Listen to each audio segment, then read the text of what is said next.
ਅੰਮ੍ਰਿਤਮਈ ਬਾਣੀ ਦੀ ਲੜੀਵਾਰ ਗੁਰ ਸ਼ਬਦ ਵਿਚਾਰ। ਅੱਜ ਦੇ ਅੰਮ੍ਰਿਤਮਈ ਬਚਨਾਂ ਦਾ ਪਾਠ ਪਾਵਨ ਸ਼ਬਦ ਭਾਈ ਸਾਹਿਬ ਜੀ ਪਾਸੋਂ ਸਰਵਨ ਕੀਤਾ।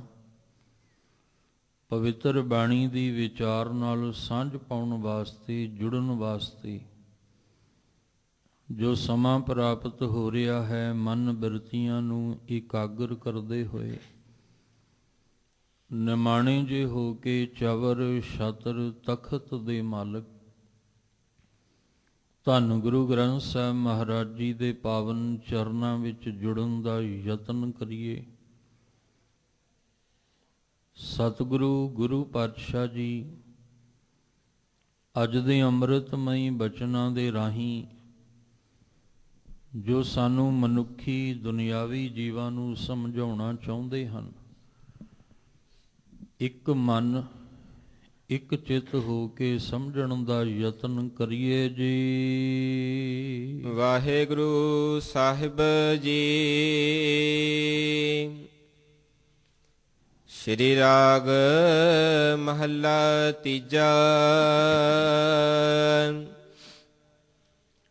ਨਾਮਾ ਸ਼ਿੰਬਾ ਕਬੀਰ ਜੁਲਾਹਾ, ਪੂਰੇ ਗੁਰ ਤੇ ਗਤ ਪਾਈ।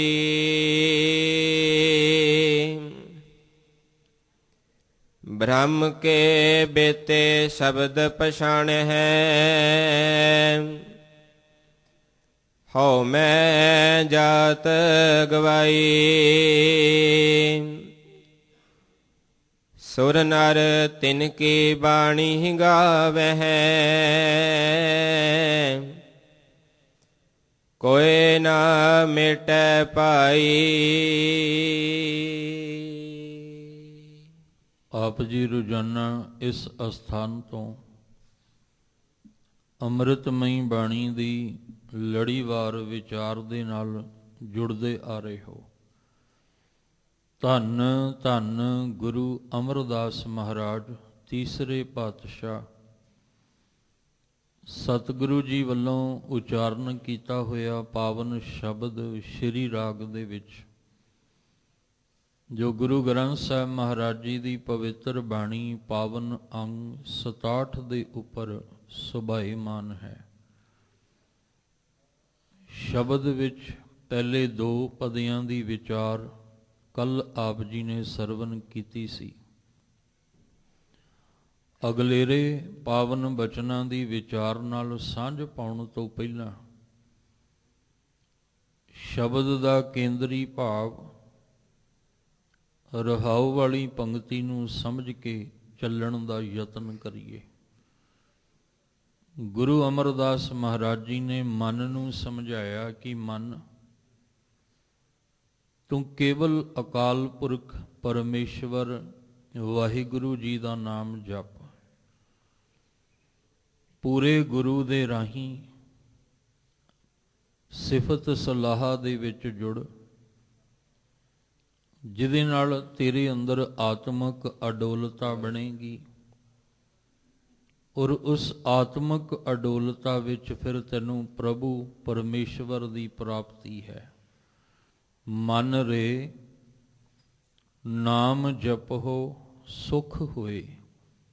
ਨਾਮ ਨੂੰ ਜਪ ਕੇ ਹੀ ਸੱਚਾ ਨਾਮ ਪਰਮੇਸ਼ਵਰ ਦਾ ਸੁਖ ਦੀ ਪ੍ਰਾਪਤੀ ਹੋਵੇਗੀ। ਗੁਰ ਪੂਰਾ ਸਾ ਲਾਹੀ ਹੈ। ਪੂਰੇ ਗੁਰੂ ਦੇ ਰਾਹੀਂ ਅਕਾਲ ਪੁਰਖ ਵਾਹਿਗੁਰੂ ਜੀ ਦੀ ਸਿਫਤ ਸਲਾਹ ਕਰੋ। ਸਹਿਜ ਮਿਲੈ ਪ੍ਰਭ ਸੋਏ। ਸਹਿਜ ਆਤਮਕ ਅਡੋਲਤਾ ਦੇ ਵਿੱਚ ਮਿਲੈ ਪ੍ਰਭ ਸੋਏ। ਉਹ ਅਕਾਲ ਪੁਰਖ ਪ੍ਰਭੂ ਪਰਮੇਸ਼ਵਰ ਦੀ ਫਿਰ ਪ੍ਰਾਪਤੀ ਪਰਮੇਸ਼ਵਰ ਵਾਹਿਗੁਰੂ ਜੀ ਦਾ ਮਿਲਾਪ ਹੈ। ਇਸ ਲਈ ਮਨ ਪੂਰੇ ਗੁਰੂ ਦੇ ਰਾਹੀਂ ਸਿਫਤ ਸਲਾਹ ਕਰਦਿਆਂ ਤੂੰ ਪਰਮੇਸ਼ਵਰ ਦੇ ਨਾਮ ਨੂੰ ਜਪਿਆ ਕਰ। ਇਹਦੇ ਵਿੱਚ ਤੈਨੂੰ ਸੁੱਖ ਮਿਲੇਗਾ, ਸਕੂਨ ਮਿਲੇਗਾ। ਧੰਨ ਗੁਰੂ ਅਮਰਦਾਸ ਮਹਾਰਾਜ ਜੀ ਨੇ ਜਿੱਥੇ ਕੇਂਦਰੀ ਭਾਵ ਦੇ ਵਿੱਚ ਇਹ ਗੱਲ ਸਮਝਾਈ, ਉੱਥੇ ਸਤਿਗੁਰੂ ਮਹਾਰਾਜ ਜੀ ਤੀਸਰੇ ਪਦੇ ਅੰਦਰ ਕਿਰਪਾ ਕਰਦੇ ਨੇ। ਗੁਰੂ ਗ੍ਰੰਥ ਸਾਹਿਬ ਮਹਾਰਾਜ ਜੀ ਦੀ ਪਵਿੱਤਰ ਬਾਣੀ ਵਿੱਚ ਜਿੱਥੇ 6 ਗੁਰੂ ਸਾਹਿਬਾਨਾਂ ਦੀ ਬਾਣੀ ਹੈ, ਉੱਥੇ 15 ਭਗਤਾਂ ਦੀ ਬਾਣੀ ਹੈ। 15 ਭਗਤਾਂ ਦੇ ਵਿੱਚੋਂ ਦੀ ਭਗਤ ਨਾਮਦੇਵ ਜੀ ਔਰ ਭਗਤ ਕਬੀਰ ਸਾਹਿਬ ਜੀ, ਜਿਨ੍ਹਾਂ ਦਾ ਜ਼ਿਕਰ ਇਸ ਪਾਵਨ ਪੰਕਤੀ ਵਿੱਚ ਤੀਸਰੇ ਪਦੇ ਅੰਦਰ ਕੀਤਾ ਕਿ ਦੁਨੀਆ ਦੇ ਅੰਦਰ ਜਿਹੜੇ ਆਪਣੇ ਆਪ ਨੂੰ ਧਰਮੀ ਅਖਾਉਂਦੇ ਨੇ, ਜਿਹੜੇ ਆਪਣੇ ਆਪ ਨੂੰ ਪੰਡਤ ਵਿਦਵਾਨ ਅਖਾਉਂਦੇ ਨੇ, ਅਸਲ ਦੇ ਵਿੱਚ ਉਹ ਹਉਮੈ ਹੰਕਾਰ ਦੇ ਵਿੱਚ ਫਸੇ ਹੋਏ ਨੇ। ਉਹਨਾਂ ਨੂੰ ਆਪਣੀ ਉੱਚੀ ਜਾਤ ਹੋਣ ਦਾ ਮਾਣ ਹੈ। ਪਰ ਜਦੋਂ ਅਸੀਂ ਗੁਰਬਾਣੀ ਦੇ ਰਾਹੀਂ ਸਮਝਣ ਦਾ ਯਤਨ ਕਰਾਂਗੇ ਤੇ ਸਤਿਗੁਰੂ ਮਹਾਰਾਜ ਜੀ ਕਹਿੰਦੇ ਨੇ, ਇਹ ਸਰੀਰ ਕਰਕੇ ਤੂੰ ਉੱਚੀ ਜਾਤ ਦਾ ਮਾਣ ਨਾ ਕਰ, ਕਿਉਂਕਿ ਸਾਰੇ ਹੀ ਇੱਕੋ ਹੀ ਮਿੱਟੀ ਤੋਂ ਅਕਾਲ ਪੁਰਖ ਵਾਹਿਗੁਰੂ ਜੀ ਨੇ ਬਣਾਏ ਨੇ। ਮਾਟੀ ਏਕ ਅਨੇਕ ਭਾਂਤ ਕਰ ਸਾਜੀ ਸਾਜਣ ਹਾਰੇ। ਇਹ ਸਾਰੀ ਸ੍ਰਿਸ਼ਟੀ ਨੂੰ, ਸਾਰੇ ਜੀਆਂ ਨੂੰ ਇੱਕੋ ਹੀ ਮਿੱਟੀ ਤੋਂ ਸਾਜਿਆ ਹੈ। ਬ੍ਰਾਹਮਣੀ ਸੋਚ ਦੇ ਨਾਲ ਇਨਸਾਨ ਨੂੰ 4 ਹਿੱਸਿਆਂ ਦੇ ਵਿੱਚ ਵੰਡ ਦਿੱਤਾ। ਖੱਤਰੀ, ਬ੍ਰਾਹਮਣ, ਸ਼ੂਦ, ਵੈਸ਼। ਇਹਨਾਂ ਚਾਰਾਂ ਦੇ ਵਿੱਚ ਇੱਕੋ ਹੀ ਇਨਸਾਨ ਨੂੰ ਵੰਡ ਕੇ ਰੱਖ ਦਿੱਤਾ ਔਰ ਨਫ਼ਰਤ, ਈਰਖਾ ਅੰਦਰ ਜਿਹੜੀ ਸੀ ਉਹ ਪੈਦਾ ਹੋ ਗਈ। ਇਨਸਾਨ ਹੀ ਇਨਸਾਨ ਦੇ ਖਿਲਾਫ ਹੋ ਗਿਆ। ਇਨਸਾਨ ਹੀ ਇਨਸਾਨ ਨੂੰ ਕਹਿੰਦਾ ਵੀ ਮੈਂ ਉੱਚੀ ਜਾਤੀ ਦਾ ਹਾਂ, ਤੂੰ ਨੀਵੀਂ ਜਾਤੀ ਦਾ ਹੈ। ਮੈਂ ਅਮੀਰ ਹਾਂ, ਤੂੰ ਗਰੀਬ ਹੈ। ਸਤਿਗੁਰੂ ਜੀ ਦੀ ਬਾਣੀ ਸਾਡੇ ਇਸ ਭਰਮ ਗੜ ਨੂੰ ਤੋੜਦੀ ਹੈ ਕਿ ਕਿਹੜੀਆਂ ਜਾਤਾਂ ਪਾਤਾਂ ਦੇ ਚੱਕਰ ਵਿੱਚ, ਭਰਮ ਦੇ ਵਿੱਚ ਫਸੇ ਹੋ, ਜਿੱਥੇ ਤੁਹਾਡੇ ਜੀਵਨ ਦਾ, ਤੁਹਾਡੇ ਕੀਤੇ ਹੋਏ ਕਰਮ ਦਾ ਲੇਖਾ ਹੋਣਾ, ਉੱਥੇ ਜਾਤ ਨਾ ਪੁੱਛੀਏ। ਉੱਥੇ ਆਹ ਵਾਲੀ ਜਾਤ ਨਹੀਂ ਪੁੱਛੀ ਜਾਣੀ। ਉੱਥੇ ਤੇ ਮਨੁੱਖਾ ਜਾਤੀ ਦਾ ਜ਼ਿਕਰ ਹੋਣਾ ਵੀ ਤੈਨੂੰ ਮਨੁੱਖਾ ਜਾਤੀ ਦਿੱਤੀ ਸੀ, ਤੂੰ ਇਹਦੇ ਵਿੱਚ ਕਰਮ ਕਿਹੜੇ ਕੀਤੇ ਆ। ਪਰ ਸਾਨੂੰ ਉਲਝਾਇਆ ਹੀ ਇਸ ਤਰ੍ਹਾਂ ਗਿਆ ਕਿ ਮਨੁੱਖਾ ਜਾਤੀ ਦਾ ਸਾਨੂੰ ਖਿਆਲ ਹੀ ਨਹੀਂ ਆਇਆ ਕਿ ਅਸੀਂ ਮਨੁੱਖਾ ਜਾਤੀ ਵਿੱਚ ਪਸ਼ੂ ਵਾਲੀ ਬਿਰਤੀ ਲੈ ਕੇ ਬੈਠੇ ਹਾਂ। ਜਿਹੜੀ ਅਸਲ ਜਾਤੀ ਸੀ ਸਾਡੀ ਉਹ ਸੀ ਮਨੁੱਖ, ਪਰ ਉਹਨੂੰ ਭੁਲਾ ਕੇ ਅਸੀਂ ਵੱਖ-ਵੱਖ ਜਾਤੀਆਂ ਦੇ ਜਾਲ ਵਿੱਚ ਫਸ ਗਏ ਔਰ ਐਸਾ ਇਸ ਜਾਲ ਦੇ ਵਿੱਚ ਫਸੇ ਕਿ ਅਸੀਂ ਧਰਮ ਦੇ ਅਸਥਾਨ ਵੀ ਆਪਣੀ ਲਪੇਟ ਵਿੱਚ ਲਿਆਂਦੇ। ਉਹਨਾਂ ਨੂੰ ਵੀ ਅਸੀਂ, ਉਹਨਾਂ ਦੀਆਂ ਉਸਾਰੀਆਂ ਵੀ ਅਸੀਂ ਜਾਤ ਪਾਤ ਦੇ ਨਾਮ ਤੇ ਕਰ ਦਿੱਤੀਆਂ, ਜੋ ਵਾਦ ਵਿਵਾਦ ਦਾ ਕਾਰਨ ਬਣ ਗਿਆ, ਝਗੜਿਆਂ ਦਾ ਕਾਰਨ ਬਣ ਗਿਆ। ਕਬੀਰ ਸਾਹਿਬ ਜੀ ਦੇ ਸਮੇਂ ਵੀ ਔਰ ਨਾਮਦੇਵ ਜੀ ਦੇ ਸਮੇਂ ਵੀ ਜੋ ਧਰਮ ਦੇ ਮੰਦਰ ਉਸਾਰੇ ਗਏ ਨੇ, ਉੱਚ ਜਾਤੀ ਵਾਲਿਆਂ ਨੇ, ਭਾਵ ਬ੍ਰਾਹਮਣ ਜਿਹੜੇ ਨੇ, ਉਹਨਾਂ ਨੇ ਦਰਵਾਜ਼ੇ ਬੰਦ ਕਰ ਦਿੱਤੇ ਕਿ ਤੁਹਾਡਾ ਇਸ ਮੰਦਰ ਦੇ ਵਿੱਚ ਆਉਣ ਦਾ ਕੋਈ ਹੱਕ ਨਹੀਂ। ਕਸੂਰ ਕੀ ਹੈ ਕਿ ਤੁਸੀਂ ਜੁਲਾਹਾ ਹੋ ਤੇ ਤੁਸੀਂ ਛੀਂਬਾ ਹੋ। ਜੋ ਨੀਵੀਂ ਜਾਤ ਦੇ ਵਿੱਚ ਉਸ ਵੇਲੇ ਬ੍ਰਾਹਮਣੀ ਸੋਚ ਅਨੁਸਾਰ ਮੰਨਿਆ ਗਿਆ, ਇਹਨਾਂ ਵਾਸਤੇ ਧਰਮ ਦਾ ਮੰਦਰ ਦਰਵਾਜ਼ਾ ਬੰਦ ਕਰ ਦਿੱਤਾ। ਪਰ ਇੱਕ ਹਰ ਮੰਦਰ ਦਾ ਦਰਵਾਜ਼ਾ ਜਦੋਂ ਗੁਰੂ ਸਾਹਿਬ ਜੀ ਨੇ ਖੋਲ੍ਹਿਆ ਤੇ ਉਹ ਹਰ ਮੰਦਰ ਸਾਹਿਬ ਦਾ ਦਰਵਾਜ਼ਾ ਖੋਲ੍ਹਦਿਆਂ ਸਾਰ ਆਖਿਆ ਸੀ, ਇਹ ਹਰ ਇੱਕ ਦੇ ਵਾਸਤੇ ਦਰਵਾਜ਼ਾ ਖੁੱਲ੍ਹਾ ਹੈ। ਖੱਤਰੀ, ਬ੍ਰਾਹਮਣ, ਸ਼ੂਦ, ਵੈਸ਼, ਉਪਦੇਸ਼ ਚਾਹੋਂ ਵਰਨਾ ਕੋ ਸਾਂਝਾ। ਇਹ ਜਿਹੜਾ ਹਰੀ ਮੰਦਰ ਸਾਹਿਬ ਦਾ ਦਰਵਾਜ਼ਾ ਖੁੱਲ੍ਹਾ ਹੈ, ਇਹ ਹਰ ਇੱਕ ਦੇ ਵਾਸਤੇ ਹੈ, ਇਹ ਕਿਸੇ ਦੇ ਵਾਸਤੇ ਬੰਦ ਨਹੀਂ ਹੋ ਸਕਦਾ। ਇਸ ਲਈ ਗੁਰੂ ਸਾਹਿਬ ਜੀ, ਗੁਰੂ ਅਮਰਦਾਸ ਮਹਾਰਾਜ ਜੀ ਆਖਦੇ ਨੇ ਕਿ ਜਿਹੜਾ ਨਾਮ ਨੂੰ ਜਪਦਾ ਹੈ, ਕੇਵਲ ਤੇ ਕੇਵਲ ਅਕਾਲ ਪੁਰਖ ਵਾਹਿਗੁਰੂ ਜੀ ਨੂੰ ਸਿਮਰਦਾ ਹੈ, ਅਸਲ ਦੇ ਵਿੱਚ ਉਹ ਉੱਚੀ ਸੋਚ ਦਾ ਮਾਲਕ ਹੈ। ਅਸੀਂ ਉੱਚੀ ਸੋਚ ਤੇ ਨੀਵੀਂ ਸੋਚ ਦਾ ਫਰਕ ਲੈ ਕੇ ਚੱਲਣਾ ਸੀ, ਊਚ ਕਰਮ ਨੀਚ ਕਰਮ ਨੂੰ ਲੈ ਕੇ ਚੱਲਣਾ ਸੀ, ਪਰ ਅਸੀਂ ਊਚ ਨੀਚ ਦੀ ਜਾਤ ਪਾਤ ਲੈ ਕੇ ਤੁਰ ਪਏ। ਇਸ ਲਈ ਸਤਿਗੁਰੂ ਜੀ ਨੇ ਬਾਣੀ ਵਿੱਚ ਵੀ ਜ਼ਿਕਰ ਕੀਤਾ ਕਿ ਜਿਸ ਨੀਚ ਕੋ ਕੋਏ ਨਾ ਜਾਣੈ, ਨਾਮ ਜਪਤ ਉਹ ਚੌਂਕੁੰਟ ਮਾਨੈ। ਜਿਹਨੂੰ ਕੋਈ ਵੀ ਨਹੀਂ ਜਾਣਦਾ, ਇਹ ਕਹਿ ਕੇ ਠੁਕਰਾ ਦਿੱਤਾ, ਦੁਰਕਾਰ ਦਿੱਤਾ ਵੀ ਇਹ ਨੀਵੀਂ ਜਾਤ ਦਾ ਹੈ, ਇਹਨੂੰ ਅਸੀਂ ਆਪਣੇ ਨਾਲ ਨਹੀਂ ਰਲਾ ਸਕਦੇ। ਪਰ ਜਦੋਂ ਉਹਨੇ ਨਾਮ ਦਾ ਜਾਪ ਕੀਤਾ, ਚੌਂਕੁੰਟ ਮਾਨੈ। ਨਾਮਦੇਵ ਜੀ ਨੂੰ ਵੀ ਮੰਦਰ ਦੇ ਵਿੱਚੋਂ ਕੱਢਣ ਦੀ ਗੱਲ ਚੱਲਦੀ ਹੈ, ਪਰ ਕਹਿੰਦੇ ਨੇ ਪਰਮੇਸ਼ਵਰ ਨੇ ਵੀ ਆਪਣਾ ਮੁਖ ਜਿਹੜਾ ਉਹ ਨਾਮਦੇਵ ਜੀ ਵੱਲ ਕੀਤਾ ਹੈ ਕਿ ਹੰਕਾਰੀਆਂ ਨਿੰਦਕਾਂ ਪਿੱਠ ਦੇ ਨਾਮ ਦਿਓ ਮੁਖ ਲਾਇਆ। ਹੁਣ ਪਰਮੇਸ਼ਵਰ ਨੇ ਨਾਮਦੇਵ ਜੀ ਨੂੰ ਇਹ ਥੋੜ੍ਹੀ ਦੇਖਿਆ ਵੀ ਇਹ ਛੀਂਬਾ ਹੈ। ਕਬੀਰ ਸਾਹਿਬ ਜੀ ਨੂੰ ਆਪਣੇ ਗਲ ਨਾਲ ਲਾ ਕੇ ਇੱਕ ਮਿੱਕ ਕਰ ਲਿਆ, ਪਰ ਪਰਮੇਸ਼ਵਰ ਨੇ ਥੋੜ੍ਹੀ ਦੇਖਿਆ ਵੀ ਇਹ ਜੁਲਾਹਾ ਹੈ। ਨਾਮ ਦੀ ਕਮਾਈ ਵੇਖੀ ਹੈ ਤੇ ਉੱਚੀ ਸੋਚ ਆਤਮਿਕ ਮੰਡਲ ਵੇਖਿਆ ਹੈ।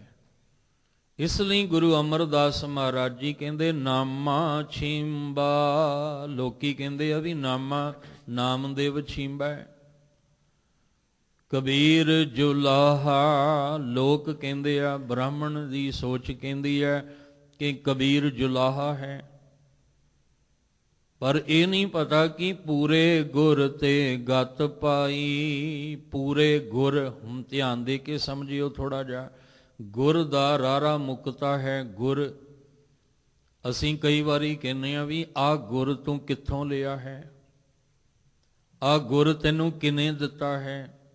ਗੁਰ ਮੈਨੇ ਗਿਆਨ। ਕਬੀਰ ਸਾਹਿਬ ਜੀ ਔਰ ਨਾਮਦੇਵ ਜੀ ਨੂੰ ਪੂਰਾ ਗਿਆਨ ਮਿਲ ਗਿਆ, ਔਰ ਜਿਹੜਾ ਕਹਿੰਦਾ ਵੀ ਮੈਂ ਉੱਚੀ ਜਾਤ ਦਾ ਹਾਂ, ਇਹ ਨੀਵੀਂ ਜਾਤ ਦਾ ਹੈ, ਉਹ ਅਧੂਰਾ ਗਿਆਨ ਹੈ। ਬੜੀ ਬਰੀਕੀ ਨਾਲ ਸਮਝਣਾ ਪੈਣਾ ਹੈ, ਕਿਉਂਕਿ ਕਬੀਰ ਸਾਹਿਬ ਜੀ ਨੇ ਜੋ ਸ਼ਲੋਕ ਆਪਾਂ ਪੜ੍ਹਦੇ ਹਾਂ ਕਬੀਰ ਸਾਹਿਬ ਦੇ, ਉਹਦੇ ਵਿੱਚ ਉਹਨਾਂ ਨੇ ਜ਼ਿਕਰ ਕੀਤਾ ਕਬੀਰ ਬਾਮਣ ਗੁਰੂ ਜਗਤ ਕਾ ਭਗਤਨ ਕਾ ਗੁਰ ਨਾਹੀਂ। ਉਹਨਾਂ ਨੇ ਕਲੀਅਰ ਕਰ ਦਿੱਤਾ।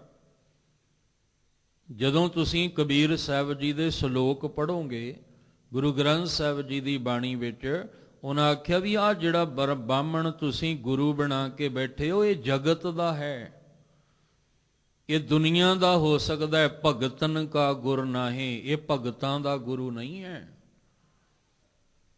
ਜਾਂ ਕਬੀਰ ਸਾਹਿਬ ਜੀ ਦੇ ਇਤੇ ਜੀਵਨ ਨੂੰ ਆਪਾਂ ਜਦੋਂ ਪੜ੍ਹਦੇ ਹਾਂ ਤੇ ਇੱਕ ਘਟਨਾ ਐਸੀ ਮਿਲਦੀ ਹੈ ਕਿ ਕਬੀਰ ਜੀ ਚੱਲੇ ਤਾਂ ਸੀ ਵੀ ਚਲੋ ਮੈਂ ਕੁਝ ਗਿਆਨ ਲੈ ਲਵਾਂ ਗੁਰੂ ਧਾਰਨ ਕਰਕੇ।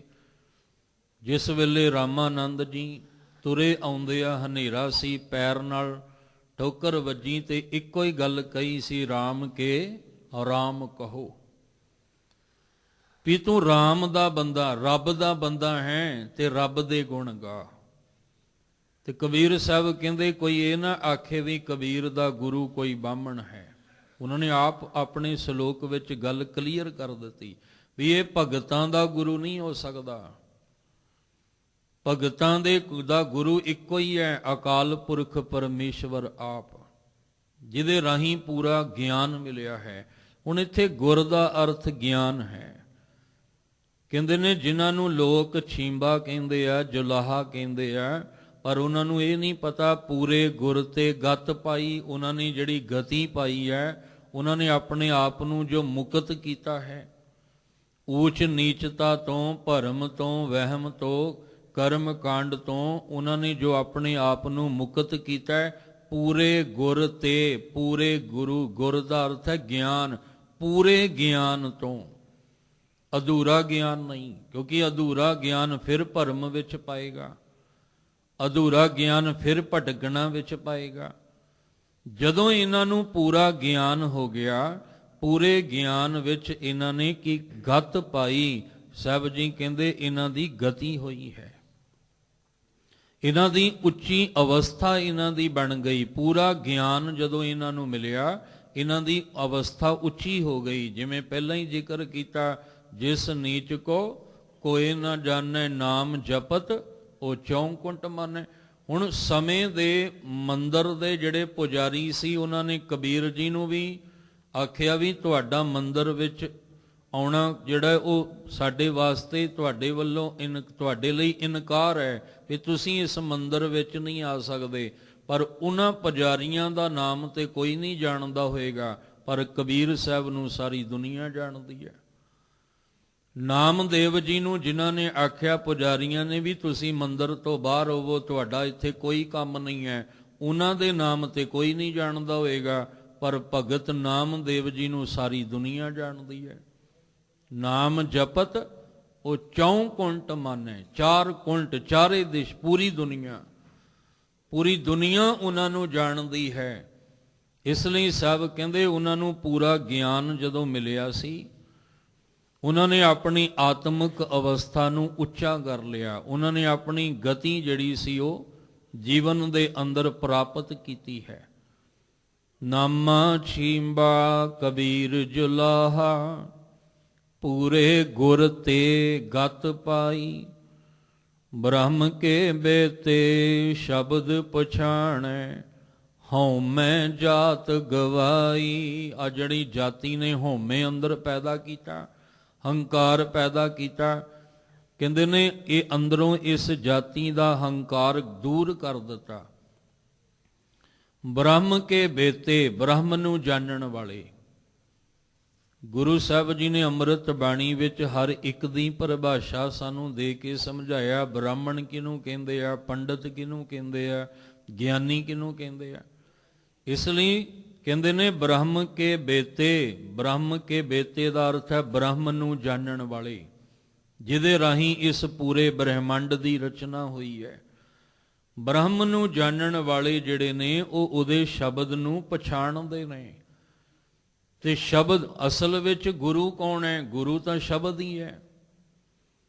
ਗੁਰੂ ਨਾਨਕ ਸਾਹਿਬ ਜੀ ਸ਼ਬਦ ਗੁਰੂ ਨੂੰ ਲੈ ਕੇ ਚੱਲਦੇ ਆ, ਤੇ ਜਦੋਂ ਸਾਨੂੰ ਜੋੜਿਆ ਤੇ ਸ਼ਬਦ ਗੁਰੂ ਨਾਲ ਹੀ ਜੋੜਿਆ। ਜਿਹਨੂੰ ਅਸੀਂ ਬਾਣੀ ਗੁਰੂ, ਗੁਰੂ ਹੈ ਬਾਣੀ ਕਹਿੰਦੇ ਆ, ਜਾਂ ਸ਼ਬਦ ਗੁਰੂ ਹੈ। ਇਸ ਲਈ ਸ਼ਬਦ ਨੂੰ ਉਹਨਾਂ ਨੇ ਹੀ ਪਛਾਣਿਆ ਹੈ ਜਿਹੜੇ ਬ੍ਰਹਮ ਕੇ ਬੇਤੇ, ਜਿਹੜੇ ਬ੍ਰਹਮ ਨੂੰ ਜਾਣਨ ਵਾਲੇ ਨੇ। ਰਾਤ ਵੀ ਇਤਿਹਾਸ ਵਿੱਚ ਜ਼ਿਕਰ ਕੀਤਾ ਸੀ ਕਿ ਜਿਸ ਦਿਨ ਤੁਸੀਂ ਸ਼ਬਦ ਨੂੰ ਪਛਾਣ ਲਓਗੇ ਨਾ, ਉਸ ਦਿਨ ਧੰਨ ਗੁਰੂ ਗ੍ਰੰਥ ਸਾਹਿਬ ਜੀ ਦੀ ਸਮਝ ਆ ਜਾਏਗੀ ਕਿ ਗੁਰੂ ਗ੍ਰੰਥ ਸਾਹਿਬ ਜੀ ਕੌਣ ਨੇ। ਹਜੇ ਸਾਨੂੰ ਸ਼ਬਦ ਦੀ ਸਮਝ ਨਹੀਂ ਆ ਰਹੀ, ਇਸ ਕਰਕੇ ਅਸੀਂ ਗੁਰੂ ਗ੍ਰੰਥ ਸਾਹਿਬ ਜੀ ਨੂੰ ਸਮਝ ਨਹੀਂ ਪਾ ਰਹੇ। ਜਿਸ ਦਿਨ ਸ਼ਬਦ ਪਛਾਣ ਲਵਾਂਗੇ, ਉਸ ਦਿਨ ਗੁਰੂ ਗ੍ਰੰਥ ਸਾਹਿਬ ਜੀ ਸਾਡੇ ਪਛਾਣ ਵਿੱਚ, ਸਮਝ ਵਿੱਚ ਆ ਜਾਣਗੇ। ਸਾਹਿਬ ਜੀ ਕਹਿੰਦੇ ਜਿਹੜੇ ਬ੍ਰਹਮ ਕੇ ਬੇਤੇ ਹੁੰਦੇ ਨੇ, ਬ੍ਰਹਮ ਨੂੰ ਜਾਣਨ ਵਾਲੇ, ਉਹ ਸ਼ਬਦ ਨੂੰ ਪਛਾਣਦੇ ਆ। ਜਿਹੜੇ ਸ਼ਬਦ ਨੂੰ ਪਛਾਣਦੇ ਆ, ਉਹ ਆਪਣੇ ਅੰਦਰੋਂ ਆ ਜਾਤੀ ਦਾ ਹੰਕਾਰ ਦੂਰ ਕਰ ਲੈਂਦੇ ਆ। ਹਉਮੈ ਜਾਤ ਗਵਾਈ, ਜਾਤ ਦੇ ਤੱਤੇ ਨੂੰ ਸਿਹਾਰੀ ਜਾਤੀ। ਉਹਨਾਂ ਨੇ ਆਪਣੇ ਅੰਦਰ ਉੱਚੀ ਜਾਤੀ ਦਾ ਹੰਕਾਰ ਦੂਰ ਕਰ ਲਿਆ। ਬ੍ਰਹਮ ਨੂੰ ਜਾਣਨ ਵਾਲੇ ਜਿਹੜੇ ਸ਼ਬਦ ਨੂੰ ਪਛਾਣਦੇ ਆ, ਭਾਵ ਸ਼ਬਦ ਦਾ ਅਭਿਆਸ ਕਰਦੇ ਆ, ਉਹਨਾਂ ਨੇ ਆਪਣੇ ਅੰਦਰੋਂ ਜਾਤੀ ਦਾ ਹੰਕਾਰ ਦੂਰ ਕਰ ਲਿਆ। ਇਹ ਉਹ ਭਗਤ ਨੇ ਜਿਨ੍ਹਾਂ ਨੇ ਪਰਮੇਸ਼ਵਰ ਦੇ ਨਾਮ ਦੀ ਕਮਾਈ ਕਰਕੇ, ਪੂਰਾ ਗਿਆਨ ਹਾਸਲ ਕਰਕੇ ਨਿਰੰਕਾਰ ਵਿੱਚ ਅਭੇਦ ਹੋ ਚੁੱਕੇ ਨੇ, ਨਿਰੰਕਾਰ ਦੇ ਵਿੱਚ ਲੀਨ ਹੋ ਚੁੱਕੇ ਨੇ। ਇਸ ਵਾਸਤੇ ਸੁਰ ਨਰ ਤਿਨ ਕੀ ਬਾਣੀ ਗਾਵੈ। ਸੁਰ ਕਹਿੰਦੇ ਆ ਦੇਵਤੇ, ਨਰ ਕਹਿੰਦੇ ਆ ਮਨੁੱਖ। ਸਾਹਿਬ ਜੀ ਕਹਿੰਦੇ ਜਿਨ੍ਹਾਂ ਮਨੁੱਖਾਂ ਵਿੱਚ ਦੈਵੀ ਗੁਣ ਨੇ। ਜੇ ਅਸੀਂ ਦੇਵਤੇ ਗੱਲ ਕਰਾਂਗੇ ਤੇ ਨਾਮਦੇਵ ਜੀ ਭਗਤ ਕਬੀਰ ਸਾਹਿਬ ਦੀ ਗੱਲ ਗੁਰੂ ਸਾਹਿਬ ਇਸ ਪਦੇ ਵਿੱਚ ਕਰ ਰਹੇ ਨੇ।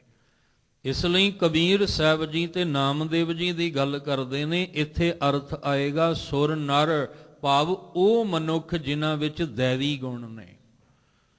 दैवी गुणा वाले ਜਿਹੜੇ ਮਨੁੱਖ ਨੇ ਤਿੰਨ ਕੀ ਬਾਣੀ ਗਾਵੇਂ। ਤਿੰਨ ਦਾ ਅਰਥ ਹੈ ਜਿਨ੍ਹਾਂ ਨੂੰ ਇਸ ਉੱਚੀ ਜਾਤੀ ਵਾਲੇ ਨੇ ਕਿਹਾ ਸੀ ਨਾਮਾ ਛੀਂਬਾ ਕਬੀਰ ਜੁਲਾਹਾ। ਜਿਨ੍ਹਾਂ ਨੇ ਛੀਂਬਾ ਕਹਿ ਕੇ ਦੁਰਕਾਰ ਦਿੱਤਾ, ਜਿਨ੍ਹਾਂ ਨੇ ਜੁਲਾਹਾ ਕਹਿ ਕੇ ਫਟਕਾਰ ਦਿੱਤਾ ਵੀ ਤੁਸੀਂ ਸਾਡੇ ਨੇੜੇ ਨਹੀਂ ਲੱਗਣਾ, ਤੁਸੀਂ ਸਾਡੇ ਮੰਦਰ ਵਿੱਚ ਪ੍ਰਵੇਸ਼ ਨਹੀਂ ਕਰਨਾ। ਜਦੋਂ ਉਹਨਾਂ ਨੇ ਪੂਰੇ ਗਿਆਨ ਰਾਹੀਂ ਆਪਣੀ ਸੁਰਤ ਨੂੰ ਉੱਚਾ ਚੁੱਕ ਲਿਆ, ਆਪਣੀ ਆਤਮਿਕ ਅਵਸਥਾ ਨੂੰ ਉੱਚਾ ਕਰ ਲਿਆ, ਬ੍ਰਹਮ ਵਿੱਚ ਲੀਨ ਹੋ ਗਏ, ਸਾਹਿਬ ਜੀ ਕਹਿੰਦੇ ਉਹਨਾਂ ਨੇ ਬ੍ਰਹਮ ਵਿੱਚ ਲੀਨ ਹੋ ਕੇ ਜੋ ਬਾਣੀ ਉਚਾਰੀ ਹੈ। ਇਹ ਤੇ ਆਪਾਂ ਸਾਰੇ ਜਾਣਦੇ ਹਾਂ, ਗੁਰੂ ਗ੍ਰੰਥ ਸਾਹਿਬ ਜੀ ਨਾਲ ਜੁੜਨ ਵਾਲੇ, ਕਿ 15 ਭਗਤਾਂ ਦੀ ਬਾਣੀ ਉਹਨਾਂ ਦੀ ਦਰਜ ਹੈ ਜਿਨ੍ਹਾਂ ਨੇ ਇਹ ਨਹੀਂ ਆਖਿਆ ਵੀ ਮੈਂ ਉਚਾਰ ਰਿਹਾ, ਜਿਨ੍ਹਾਂ ਨੇ ਆਖਿਆ ਵੀ ਜਿਵੇਂ ਉਸ ਮਾਲਕ ਨੇ ਬੁਲਾਇਆ ਤਿਵੇਂ ਅਸੀਂ ਬੋਲੇ ਹਾਂ। ਜਾਂ ਉਹ 15 ਭਗਤ ਨੇ ਜਿਹੜੇ ਅਕਾਲ ਪੁਰਖ ਵਿੱਚ ਲੀਨ ਹੋ ਚੁੱਕੇ ਨੇ, ਜਿਹਦੇ ਵਿੱਚ ਰਾਮ ਕਬੀਰਾ ਏਕ ਵਹੇ ਹੈ ਕੋਏ ਨਾ ਸਕੈ ਪਛਾਨੀ ਦੀ ਖੇਡ ਬਣ ਚੁੱਕੀ ਹੈ। ਜਿਹੜੇ ਹੰਕਾਰ ਨਾਲ ਭਰੇ ਹੋਏ ਸੀ ਉਹਨਾਂ ਭਗਤਾਂ ਦੀ ਬਾਣੀ ਨੂੰ ਗੁਰੂ ਗ੍ਰੰਥ ਸਾਹਿਬ ਵਿੱਚ ਦਰਜ ਸੁਭਾਏਮਨ ਕੀਤਾ ਹੀ ਨਹੀਂ ਗਿਆ। ਛੱਜੂ ਵਰਗੇ, ਪਿੱਲੂ ਵਰਗੇ, ਸ਼ਾਹ ਹੁਸੈਨ ਵਰਗੇ, ਕਾਨ੍ਹਾ ਵਰਗੇ ਇਹ ਵੀ ਤਾਂ ਕਹਿੰਦੇ ਸੀ ਅਸੀਂ ਭਗਤ ਹਾਂ। ਮਹਾਰਾਜ ਕਹਿੰਦੇ ਨਹੀਂ, ਤੁਸੀਂ ਇਹਨਾਂ 15 ਭਗਤਾਂ ਦੀ ਬਰਾਬਰੀ ਨਹੀਂ ਕਰ ਸਕਦੇ। ਤੁਹਾਡੇ ਅੰਦਰ ਹੰਕਾਰ ਭਰਿਆ ਪਿਆ ਹੈ ਤੇ ਇਹ ਉਹ ਭਗਤ ਨੇ ਜਿਹੜੇ ਨਿਰੰਕਾਰ ਵਿੱਚ ਲੀਨ ਹੋ ਚੁੱਕੇ ਨੇ। ਇਸ ਲਈ ਉਹਨਾਂ ਦੀ ਬਾਣੀ ਨੂੰ ਗੁਰੂ ਗ੍ਰੰਥ ਸਾਹਿਬ ਦੇ ਵਿੱਚ ਪ੍ਰਵਾਨ ਕਰਕੇ ਉਹਨਾਂ ਨੂੰ ਸੁਭਾਏਮਨ ਕੀਤਾ ਗਿਆ। ਸਾਹਿਬ ਕਹਿੰਦੇ ਜਿਹੜੇ ਦੈਵੀ ਗੁਣ ਵਾਲੇ ਹੁੰਦੇ ਆ ਇਹ ਉਹਨਾਂ ਦੀ ਬਾਣੀ ਨੂੰ ਗਾਉਂਦੇ ਨੇ। ਤਿੰਨ ਕੀ ਦਾ ਅਰਥ ਹੈ ਨਾਮਦੇਵ ਜੀ ਤੇ ਕਬੀਰ ਸਾਹਿਬ ਜੀ। ਕੋਏ ਨਾ ਮੇਟੈ ਭਾਈ, ਜਿਹੜੀ ਬਖਸ਼ਿਸ਼ ਅਕਾਲ ਪੁਰਖ ਵਾਹਿਗੁਰੂ ਜੀ ਨੇ ਇਹਨਾਂ ਨੂੰ ਦਿੱਤੀ ਹੈ ਨਾ, ਉਹ ਕੋਈ ਨਹੀਂ ਮਿਟਾ ਸਕਦਾ। ਕੋਈ ਬਖਸ਼ਿਸ਼ ਅਕਾਲ ਪੁਰਖ ਵਾਹਿਗੁਰੂ ਜੀ ਵੱਲੋਂ ਦਿੱਤੀ ਹੋਈ ਬਖਸ਼ਿਸ਼ ਨੂੰ ਕੋਈ ਨਹੀਂ ਮਿਟਾ ਸਕਦਾ। ਹਾਲਾਂਕਿ ਸਮੇਂ ਦੇ ਪੁਜਾਰੀਆਂ ਨੇ ਕੋਸ਼ਿਸ਼ ਤਾਂ ਬੜੀ ਕੀਤੀ ਹੋਏਗੀ, ਵਿਚਾਰੇ ਪਾਸੇ ਕਬੀਰ ਹੋਣ ਲੱਗ ਪਈ ਹੈ ਤੇ ਇਹਨੂੰ ਕਿਸੇ ਤਰ੍ਹਾਂ ਮਿਟਾਈਏ ਆਪਾਂ, ਕਿਉਂਕਿ ਜੇ ਕਬੀਰ ਜੀ ਦਾ ਬੋਲ ਬਾਲਾ ਹੋ ਗਿਆ ਤੇ ਸਾਡਾ ਨਹੀਂ ਹੋਣਾ। ਇਸ ਲਈ ਯਤਨ ਬੜਾ ਕੀਤਾ, ਪਰ ਸਾਹਿਬ ਜੀ ਕਹਿੰਦੇ ਕੋਏ ਨਾ ਮਿਟੈ ਭਾਈ, ਕੋਈ ਨਹੀਂ ਮਿਟਾ ਸਕਿਆ। ਨਾਮਦੇਵ ਜੀ ਦੀ ਵੀ ਜਦੋਂ ਚਾਰੇ ਪਾਸੇ ਨਾਮਦੇਵ ਜੀ ਦਾ ਨਾਮ ਦਾ ਬੋਲ ਬਾਲਾ ਹੋਇਆ, ਸਮੇਂ ਦੇ ਪੁਜਾਰੀ ਜਿਹੜੇ ਹੰਕਾਰੀ ਸਨ ਉਹਨਾਂ ਦੇ ਅੰਦਰ ਜਲਨ ਪੈਦਾ ਹੋ ਗਈ ਵੀ ਸਾਡੇ ਹੁੰਦਿਆਂ ਨਾਮਦੇਵ ਜੀ ਦਾ ਨਾਮ ਕਿਵੇਂ ਹੋ ਸਕਦਾ ਹੈ। ਪਰ ਯਤਨ ਉਹਨਾਂ ਨੇ ਬੜਾ ਕੀਤਾ, ਪਰ ਸਾਹਿਬ ਕਹਿੰਦੇ ਜਿਹੜੀ ਦਾਤ ਵਾਹਿਗੁਰੂ ਨੇ ਤਰੁੱਠ ਕੇ ਦਿੱਤੀ ਹੈ ਨਾ, ਕੋਏ ਨਾ ਮੇਟੈ ਭਾਈ, ਉਹਨੂੰ ਕੋਈ ਨਹੀਂ ਮਿਟਾ ਸਕਦਾ, ਕੋਈ ਉਹਨੂੰ ਖਤਮ ਨਹੀਂ ਕਰ ਸਕਦਾ। ਇਸ ਲਈ ਜਿਨ੍ਹਾਂ ਨੇ ਇਹਨਾਂ ਨੂੰ ਛੀਂਬਾ ਤੇ ਜੁਲਾਹਾ ਆਖਿਆ, ਉਹਨਾਂ ਨੇ ਪੂਰਾ ਗਿਆਨ ਲੈ ਕੇ ਆਪਣੀ ਆਤਮਿਕ ਅਵਸਥਾ ਨੂੰ ਉੱਚਾ ਕਰਕੇ ਬ੍ਰਹਮ ਕੇ ਬੇਤੇ ਬਣ ਕੇ ਸ਼ਬਦ ਨੂੰ ਪਛਾਣ ਕੇ ਬ੍ਰਹਮ ਵਿੱਚ ਲੀਨ ਹੋਏ। ਉਹਨਾਂ ਦੀ ਬਾਣੀ ਦੈਵੀ ਗੁਣਾ ਵਾਲੇ ਗਾਉਂਦੇ ਆ। ਸਾਹਿਬ ਜੀ ਕਹਿੰਦੇ ਜਿਨ੍ਹਾਂ ਦੀ ਬਾਣੀ ਨੂੰ ਕੋਈ ਵੀ ਦੁਨੀਆ ਦੀ ਤਾਕਤ ਜਿਹੜੀ ਹੈ ਉਹ ਮਿਟਾ ਨਹੀਂ ਸਕਦੀ ਹੈ। ਦੈਂਤ ਪੁੱਤ ਕਰਮ ਧਰਮ ਕਿਛ ਸੰਜਮ ਨਾ ਪੜੈ, ਦੂਜਾ ਭਾਉ ਨ ਜਾਣੈ, ਸਤਿਗੁਰ ਭੇਟਿਐ ਨਿਰਮਲ ਹੋਆ, ਅਨਦਿਨ ਨਾਮ ਵਖਾਣੈ, ਏਕੋ ਪੜੈ ਏਕੋ ਨਾਉ ਬੁਝੈ, ਦੂਜਾ ਅਵਰ ਨ ਜਾਣੈ। ਚੌਥੇ ਪਦੇ ਵਿੱਚ ਫਿਰ ਗੁਰੂ ਅਮਰਦਾਸ ਮਹਾਰਾਜ ਜੀ ਨੇ ਭਗਤ ਪ੍ਰਹਿਲਾਦ ਦੀ ਗੱਲ ਕੀਤੀ ਹੈ। ਸਾਹਿਬ ਜੀ ਕਹਿੰਦੇ ਅੱਜ ਦੇਖੋ ਸੰਸਾਰ ਦੇ ਵਿੱਚ ਕਿੰਨਾ ਭਰਮ ਫੈਲਾਇਆ ਜਾ ਰਿਹਾ ਹੈ, ਸ਼ਾਸਤਰਾਂ ਦੇ ਰਾਹੀਂ, ਸਿਮਰਤੀਆਂ ਦੇ ਰਾਹੀਂ, ਕਿ ਤੁਸੀਂ ਆਹ ਦਿਨ ਆਹ ਕਰਮ ਕਰੋਗੇ ਸਫਲਤਾ ਮਿਲੇਗੀ, ਇਸ ਦਿਨ ਆਹ ਕਰਮ ਕਰੋਗੇ ਤੇ ਸਫਲਤਾ ਮਿਲੇਗੀ। ਜਾਂ ਧਰਮ ਦੇ ਨਾਮ ਤੇ ਹੀ ਕਰਮ ਕਾਂਡ ਕਿੰਨੇ ਨੇ, ਧਰਮ ਦੀ ਆੜ ਵਿੱਚ ਕਿੰਨੇ ਕਰਮ ਕਾਂਡ ਜਿਹੜੇ ਆ ਉਹ ਕਰਵਾਏ ਜਾ ਰਹੇ ਨੇ, ਔਰ ਅਸੀਂ ਕਰ ਵੀ ਰਹੇ ਹਾਂ। ਪਰ ਦੇਖਿਆ ਜਾਵੇ ਤੇ ਪ੍ਰਹਿਲਾਦ ਨੇ ਕਿਹੜਾ ਕਰਮ ਕਾਂਡ ਕੀਤਾ ਸੀ? ਪ੍ਰਹਿਲਾਦ ਨੇ ਕਿਹੜਾ ਸੰਜਮ ਰੱਖਿਆ ਸੀ? ਅੱਜ ਕਹਿੰਦੇ ਅਸੀਂ ਇੰਦਰੀਆਂ ਨੂੰ ਨਿਉਲੀ ਕਰਮ ਕਰਕੇ, ਇਸ ਤਰ੍ਹਾਂ ਦਾ ਪਾਠ ਕਰਕੇ ਤੇ ਇਸ ਤਰ੍ਹਾਂ ਇੰਦਰੀਆਂ ਨੂੰ ਕਾਬੂ ਕੀਤਾ ਜਾ ਸਕਦਾ ਹੈ। ਤੇ ਗੁਰੂ ਅਮਰਦਾਸ ਮਹਾਰਾਜ ਕਹਿੰਦੇ ਮੈਨੂੰ ਇਹ ਦੱਸੋ ਵੀ ਪ੍ਰਹਿਲਾਦ ਨੇ ਕਿਹੜਾ ਧਰਮ ਦਾ ਗ੍ਰੰਥ ਪੜ੍ਹਿਆ ਸੀ? ਕਿਹੜੀਆਂ ਐਸੀਆਂ ਪੁਸਤਕਾਂ ਪੜ੍ਹੀਆਂ ਸੀ ਜਿਹਦੇ ਵਿੱਚ ਦੱਸਿਆ ਸੀ ਵੀ ਇੰਦਰੀਆਂ ਨੂੰ ਇਸ ਤਰ੍ਹਾਂ ਕਾਬੂ ਕਰੀਦਾ ਹੈ? ਕੇਵਲ ਤੇ ਕੇਵਲ ਇੱਕ ਅਕਾਲ ਪੁਰਖ ਵਾਹਿਗੁਰੂ ਜੀ ਦੇ ਨਾਮ ਨੂੰ ਸਿਮਰਿਆ ਸੀ। ਫਿਰ ਧਿਆਨ ਦੇ ਕੇ ਸੁਣਿਓ। ਸਾਹਿਬ ਕਹਿੰਦੇ ਦੈਂਤ ਪੁੱਤ, ਦੈਂਤ ਕਿਹਨੂੰ ਆਖਿਆ? ਹਰਨਾਕਸ਼ ਨੂੰ। ਕਹਿੰਦੇ ਉਹਦੇ ਘਰ ਵਿੱਚ ਜਿਹੜਾ ਪੁੱਤ ਪ੍ਰਹਿਲਾਦ ਪੈਦਾ ਹੋਇਆ, ਕਰਮ ਧਰਮ ਕਿਛ ਸੰਜਮ ਨਾ ਪੜੈ। ਪੜੈ ਮੈਨੇ ਕਹਿੰਦੇ ਦੋ ਅਰਥ ਨੇ ਵੀ, ਇਹਨਾਂ ਚੱਕਰਾਂ ਵਿੱਚ ਨਹੀਂ ਪੈਂਦਾ। ਤੇ ਦੂਜਾ ਵਿਦਵਾਨਾਂ ਨੇ ਅਰਥ ਕੀਤਾ ਹੈ ਪੜ੍ਹੈ ਦਾ ਅਰਥ ਪੜ੍ਹਨਾ। ਉਹਨੇ ਕੋਈ ਕਰਮ ਧਰਮ ਕਿਛ ਸੰਜਮ ਨਾ ਪੜ੍ਹੈ, ਕੋਈ ਐਸਾ ਗ੍ਰੰਥ ਨਹੀਂ ਪੜ੍ਹਿਆ, ਕੋਈ ਐਸਾ ਧਰਮ ਪੁਸਤਕ ਨਹੀਂ ਪੜ੍ਹੀ ਜਿਹਦੇ ਵਿੱਚ ਧਰਮ ਦੇ ਨਾਮ ਤੇ ਕਰਮ ਦੱਸੇ ਗਏ ਤੇ ਸੰਜਮ ਇੰਦਰੀਆਂ ਨੂੰ ਕਿਵੇਂ ਰੋਕਣਾ ਹੈ, ਕੋਈ ਉਹਨੇ ਨਹੀਂ ਪੜ੍ਹਿਆ ਐਸਾ। ਦੂਜਾ ਭਾਉ ਨਾ ਜਾਣੇ ਪ੍ਰਹਿਲਾਦ, ਕਹਿੰਦੇ ਜਿਹਨੂੰ ਰੱਖਣ ਵਾਸਤੇ ਪਰਮੇਸ਼ਵਰ ਨੇ ਆਪ ਰਹਿਮਤ ਵਰਤਾਈ ਸੀ। ਹਰ ਰੋਜ਼ ਅਸੀਂ ਆਸਾ ਕੀ ਵਾਰ ਦੀ ਜਦੋਂ ਸਮਾਪਤੀ ਹੁੰਦੀ ਹੈ ਬਾਣੀ ਦੀ, ਸੰਪੂਰਨਤਾ ਹੁੰਦੀ ਹੈ ਤੇ ਰੋਜ਼ ਰਿਪੀਟ ਕੀਤਾ ਜਾਂਦਾ ਹੈ, ਹਰ ਜੁਗ ਜੁਗ ਭਗਤ ਉਪਾਇਆ ਪੈਜ ਰੱਖਦਾ ਆਇਆ, ਰਾਮ ਰਾਜੇ ਹਰਨਾਕਸ਼ ਦੁਸ਼ਟ ਹਰ ਮਾਰਿਆ, ਪ੍ਰਹਿਲਾਦ ਤਰਾਇਆ। ਉਹ ਪ੍ਰਹਿਲਾਦ ਅੰਦਰ ਜਿਹੜਾ ਪ੍ਰੇਮਾ ਭਗਤੀ ਦਾ ਜਾਗ ਲੱਗਾ, ਉਹ ਕਿਵੇਂ ਲੱਗਾ? ਕਹਿੰਦੇ ਕੋਈ ਉਹਨੇ ਕਰਮ ਧਰਮ ਦੀ ਗੱਲ ਨਹੀਂ ਸੁਣੀ ਪੜ੍ਹੀ, ਕੋਈ ਸੰਜਮ ਵਾਲੀਆਂ ਗੱਲਾਂ ਨਹੀਂ ਉਹਨੇ ਪੜ੍ਹੀਆਂ। ਦੂਜਾ ਭਾਉ ਨਾ ਜਾਣੇ, ਕਹਿੰਦੇ ਉਹਦੇ ਅੰਦਰ ਕੋਈ ਅਕਾਲ ਪੁਰਖ ਵਾਹਿਗੁਰੂ ਜੀ ਨੂੰ ਛੱਡ ਕੇ ਉਹਦੇ ਅੰਦਰ ਕੋਈ ਦੂਜਾ ਭਾਉ ਨਹੀਂ ਸੀ। ਭਾਵ ਕਿਸੇ ਦੂਜੇ ਪ੍ਰਤੀ ਉਹਦੇ ਅੰਦਰ ਭਾਵਨਾ ਨਹੀਂ ਸੀ। ਉਹਨੇ ਕੇਵਲ ਤੇ ਕੇਵਲ ਇੱਕ ਅਕਾਲ ਪੁਰਖ ਪਰਮੇਸ਼ਵਰ ਨੂੰ ਤੇ ਆਇਆ ਹੈ। ਉਹ ਦੁਬਦਾ ਵਿੱਚ ਨਹੀਂ ਸੀ ਕਿ ਮੜੀਆਂ ਨੂੰ ਪੂਜ ਲਵਾਂ ਕਿ ਮਸਾਣਾ ਨੂੰ ਪੂਜ ਲਵਾਂ, ਜਾਂ ਮੈਂ ਕਿਸੇ ਬਾਹਮਣ ਨੂੰ ਆਪਣਾ ਗੁਰੂ ਬਣਾ ਲਵਾਂ ਜਾਂ ਕਿਸੇ ਦੇਹਧਾਰੀ ਨੂੰ ਗੁਰੂ ਬਣਾ ਲਵਾਂ। ਉਹਦੇ ਅੰਦਰ ਐਸਾ ਕੋਈ ਦੂਜਾ ਭਾਉ ਨਹੀਂ ਸੀ। ਇਸ ਲਈ ਸਾਹਿਬ ਜੀ ਕਹਿੰਦੇ ਨੇ ਦੂਜਾ ਭਾਉ ਨਾ ਜਾਣੇ, ਉਹ ਜਾਣਦਾ ਹੀ ਨਹੀਂ ਸੀ। ਉਹਦੇ ਅੰਦਰ ਦਵੈਤ ਭਾਵਨਾ ਹੀ ਨਹੀਂ ਸੀ। ਸਤਿਗੁਰ ਭੇਟਿਐ ਨਿਰਮਲ ਹੋਵਾ, ਅਨ ਦਿਨ ਨਾਮ ਵਖਾਣੈ। ਤੇ ਪ੍ਰਹਿਲਾਦ ਨੂੰ ਵੀ ਕੀ ਮਿਲਿਆ? ਸਤਿਗੁਰ, ਸੱਚਾ ਗਿਆਨ ਮਿਲ ਗਿਆ ਉਹਨੂੰ। ਜਦੋਂ ਅਸੀਂ ਪ੍ਰਹਿਲਾਦ ਦਾ ਜੀਵਨ ਪੜ੍ਹਦੇ ਹਾਂ ਤੇ ਪ੍ਰਹਿਲਾਦ ਨੇ ਕਿਹਨੂੰ ਗੁਰੂ ਧਾਰਨ ਕੀਤਾ? ਹਾਲਾਂਕਿ ਹਰਨਾਕਸ਼ ਨੇ ਸੰਡਾ ਮਰਕਾ ਨਾਮ ਦੇ ਜਿਹੜੇ ਅਧਿਆਪਕ ਨੇ ਉਹਨਾਂ ਕੋਲ ਪੜ੍ਹਨ ਵਾਸਤੇ ਭੇਜਿਆ ਵੀ ਆਹ ਪਾਠਸ਼ਾਲਾ ਦੇ ਵਿੱਚ ਜਾ ਕੇ ਬੈਠ ਤੇ ਇਹਨਾਂ ਕੋਲੋਂ ਪੜ੍ਹ। ਤੇ ਉਹ ਵੀ ਉਹ ਪੜ੍ਹਾਉਣਾ ਚਾਹੁੰਦੇ ਨੇ ਜੋ ਹਰਨਾਕਸ਼ ਚਾਹੁੰਦਾ ਹੈ। ਉਹਨਾਂ ਅਧਿਆਪਕਾਂ ਨੂੰ ਕਹਿ ਦਿੱਤਾ ਵੀ ਤੁਸੀਂ ਉਹ ਪੜ੍ਹਾਈ ਪੜ੍ਹਾਉਣੀ ਹੈ ਜੋ ਮੈਂ ਚਾਹੁੰਦਾ, ਮੇਰੇ ਮੁਤਾਬਕ ਪੜ੍ਹਾਉਣਾ ਤੁਸੀਂ। ਤੇ ਜਦੋਂ ਪ੍ਰਹਿਲਾਦ ਨੇ ਉਹ ਪੜ੍ਹਾਈ ਉਹਨਾਂ ਦੀ ਪੜ੍ਹੀ ਕੋਈ ਨਹੀਂ, ਤੇ ਫਿਰ ਹਰਨਾਕਸ਼ ਨੂੰ ਕ੍ਰੋਧ ਕਿਉਂ ਆਇਆ ਸੀ? ਇਹਨੂੰ ਗੁੱਸਾ ਕਿਉਂ ਆਇਆ ਕਿ ਜੋ ਮੈਂ ਪੜ੍ਹਾਉਣਾ ਚਾਹੁੰਦਾ ਇਹ ਕਿਉਂ ਨਹੀਂ ਪੜ੍ਹਦਾ? ਇਹ ਕਿਉਂ ਨਹੀਂ ਕਹਿੰਦਾ ਜਲੇ ਹਰਨਾਕਸ਼ ਥਲੇ ਹਰਨਾਕਸ਼? ਇਹ ਤਾਂ ਕਹਿੰਦਾ ਜਲੇ ਹਰੇ ਥਲੇ ਹਰੀ। ਇਹ ਤੇ ਹਰੀ ਹਰੀ ਦੇ ਗੁਣ ਗਾਉਂਦਾ, ਮੇਰੇ ਕਿਉਂ ਨਹੀਂ ਗਾਉਂਦਾ? ਹੁਣ ਪੁੱਛਿਆ ਜਾਏ ਵੀ ਪ੍ਰਹਿਲਾਦ ਨੂੰ ਕਿਹਨੇ ਸਿਖਾਇਆ ਸੀ ਵੀ ਤੂੰ ਹਰੀ ਹਰੀ ਕਰਿਆ ਕਰ? ਪ੍ਰਹਿਲਾਦ ਨੂੰ ਕਿਹਨੇ ਸਿਖਾਇਆ ਸੀ ਕਿ ਤੂੰ ਪਰਮੇਸ਼ਵਰ ਦਾ ਨਾਮ ਸਿਮਰਿਆ ਕਰ? ਉਹ ਜਿਹੜਾ ਸੱਚਾ ਗਿਆਨ ਉਹਦੇ ਅੰਦਰ ਪ੍ਰਗਟ ਹੋ ਗਿਆ, ਜਿਹੜਾ ਸੱਤ ਉਹਦੇ ਅੰਦਰ ਪ੍ਰਗਟ ਹੋ ਗਿਆ, ਉਸ ਸੱਤ ਦੇ ਗਿਆਨ ਦੇ ਮਿਲਣ ਨਾਲ, ਭੇਟਿਆ ਦਾ ਅਰਥ ਹੁੰਦਾ ਮਿਲਾਪ, ਨਿਰਮਲ ਹੋਵਾ, ਉਹਦਾ ਅੰਦਰ ਹਿਰਦਾ ਬਿਲਕੁਲ ਸ਼ੁੱਧ ਹੋ ਚੁੱਕਾ ਸੀ। ਉਹਦੇ ਅੰਦਰ ਕਿਸੇ ਪ੍ਰਕਾਰ ਦੀ ਵੀ ਮਲ ਨਹੀਂ ਸੀ। ਕਾਮ ਕ੍ਰੋਧ ਲੋਭ ਮੋਹ ਅਹੰਕਾਰ ਇਹਦੇ ਤੋਂ ਬਿਲਕੁਲ ਕਹਿੰਦੇ ਹਿਰਦਾ ਜਿਹੜਾ ਸੀ ਨਿਰਮਲ ਹੋ ਗਿਆ, ਜਿਹਦੇ ਕਰਕੇ ਅਨ ਦਿਨ ਨਾਮ ਵਖਾਣੈ। ਇਹ ਸਾਨੂੰ ਸਮਝਾ ਰਹੇ ਆ ਵੀ ਦੁਨੀਆ ਦੇ ਲੋਕੋ, ਤੁਸੀਂ ਕਰਮ ਧਰਮ ਦੇ ਨਾਂ ਤੇ ਕਰਮ ਕਾਂਡ ਕਰੀ ਜਾਂਦੇ ਹੋ।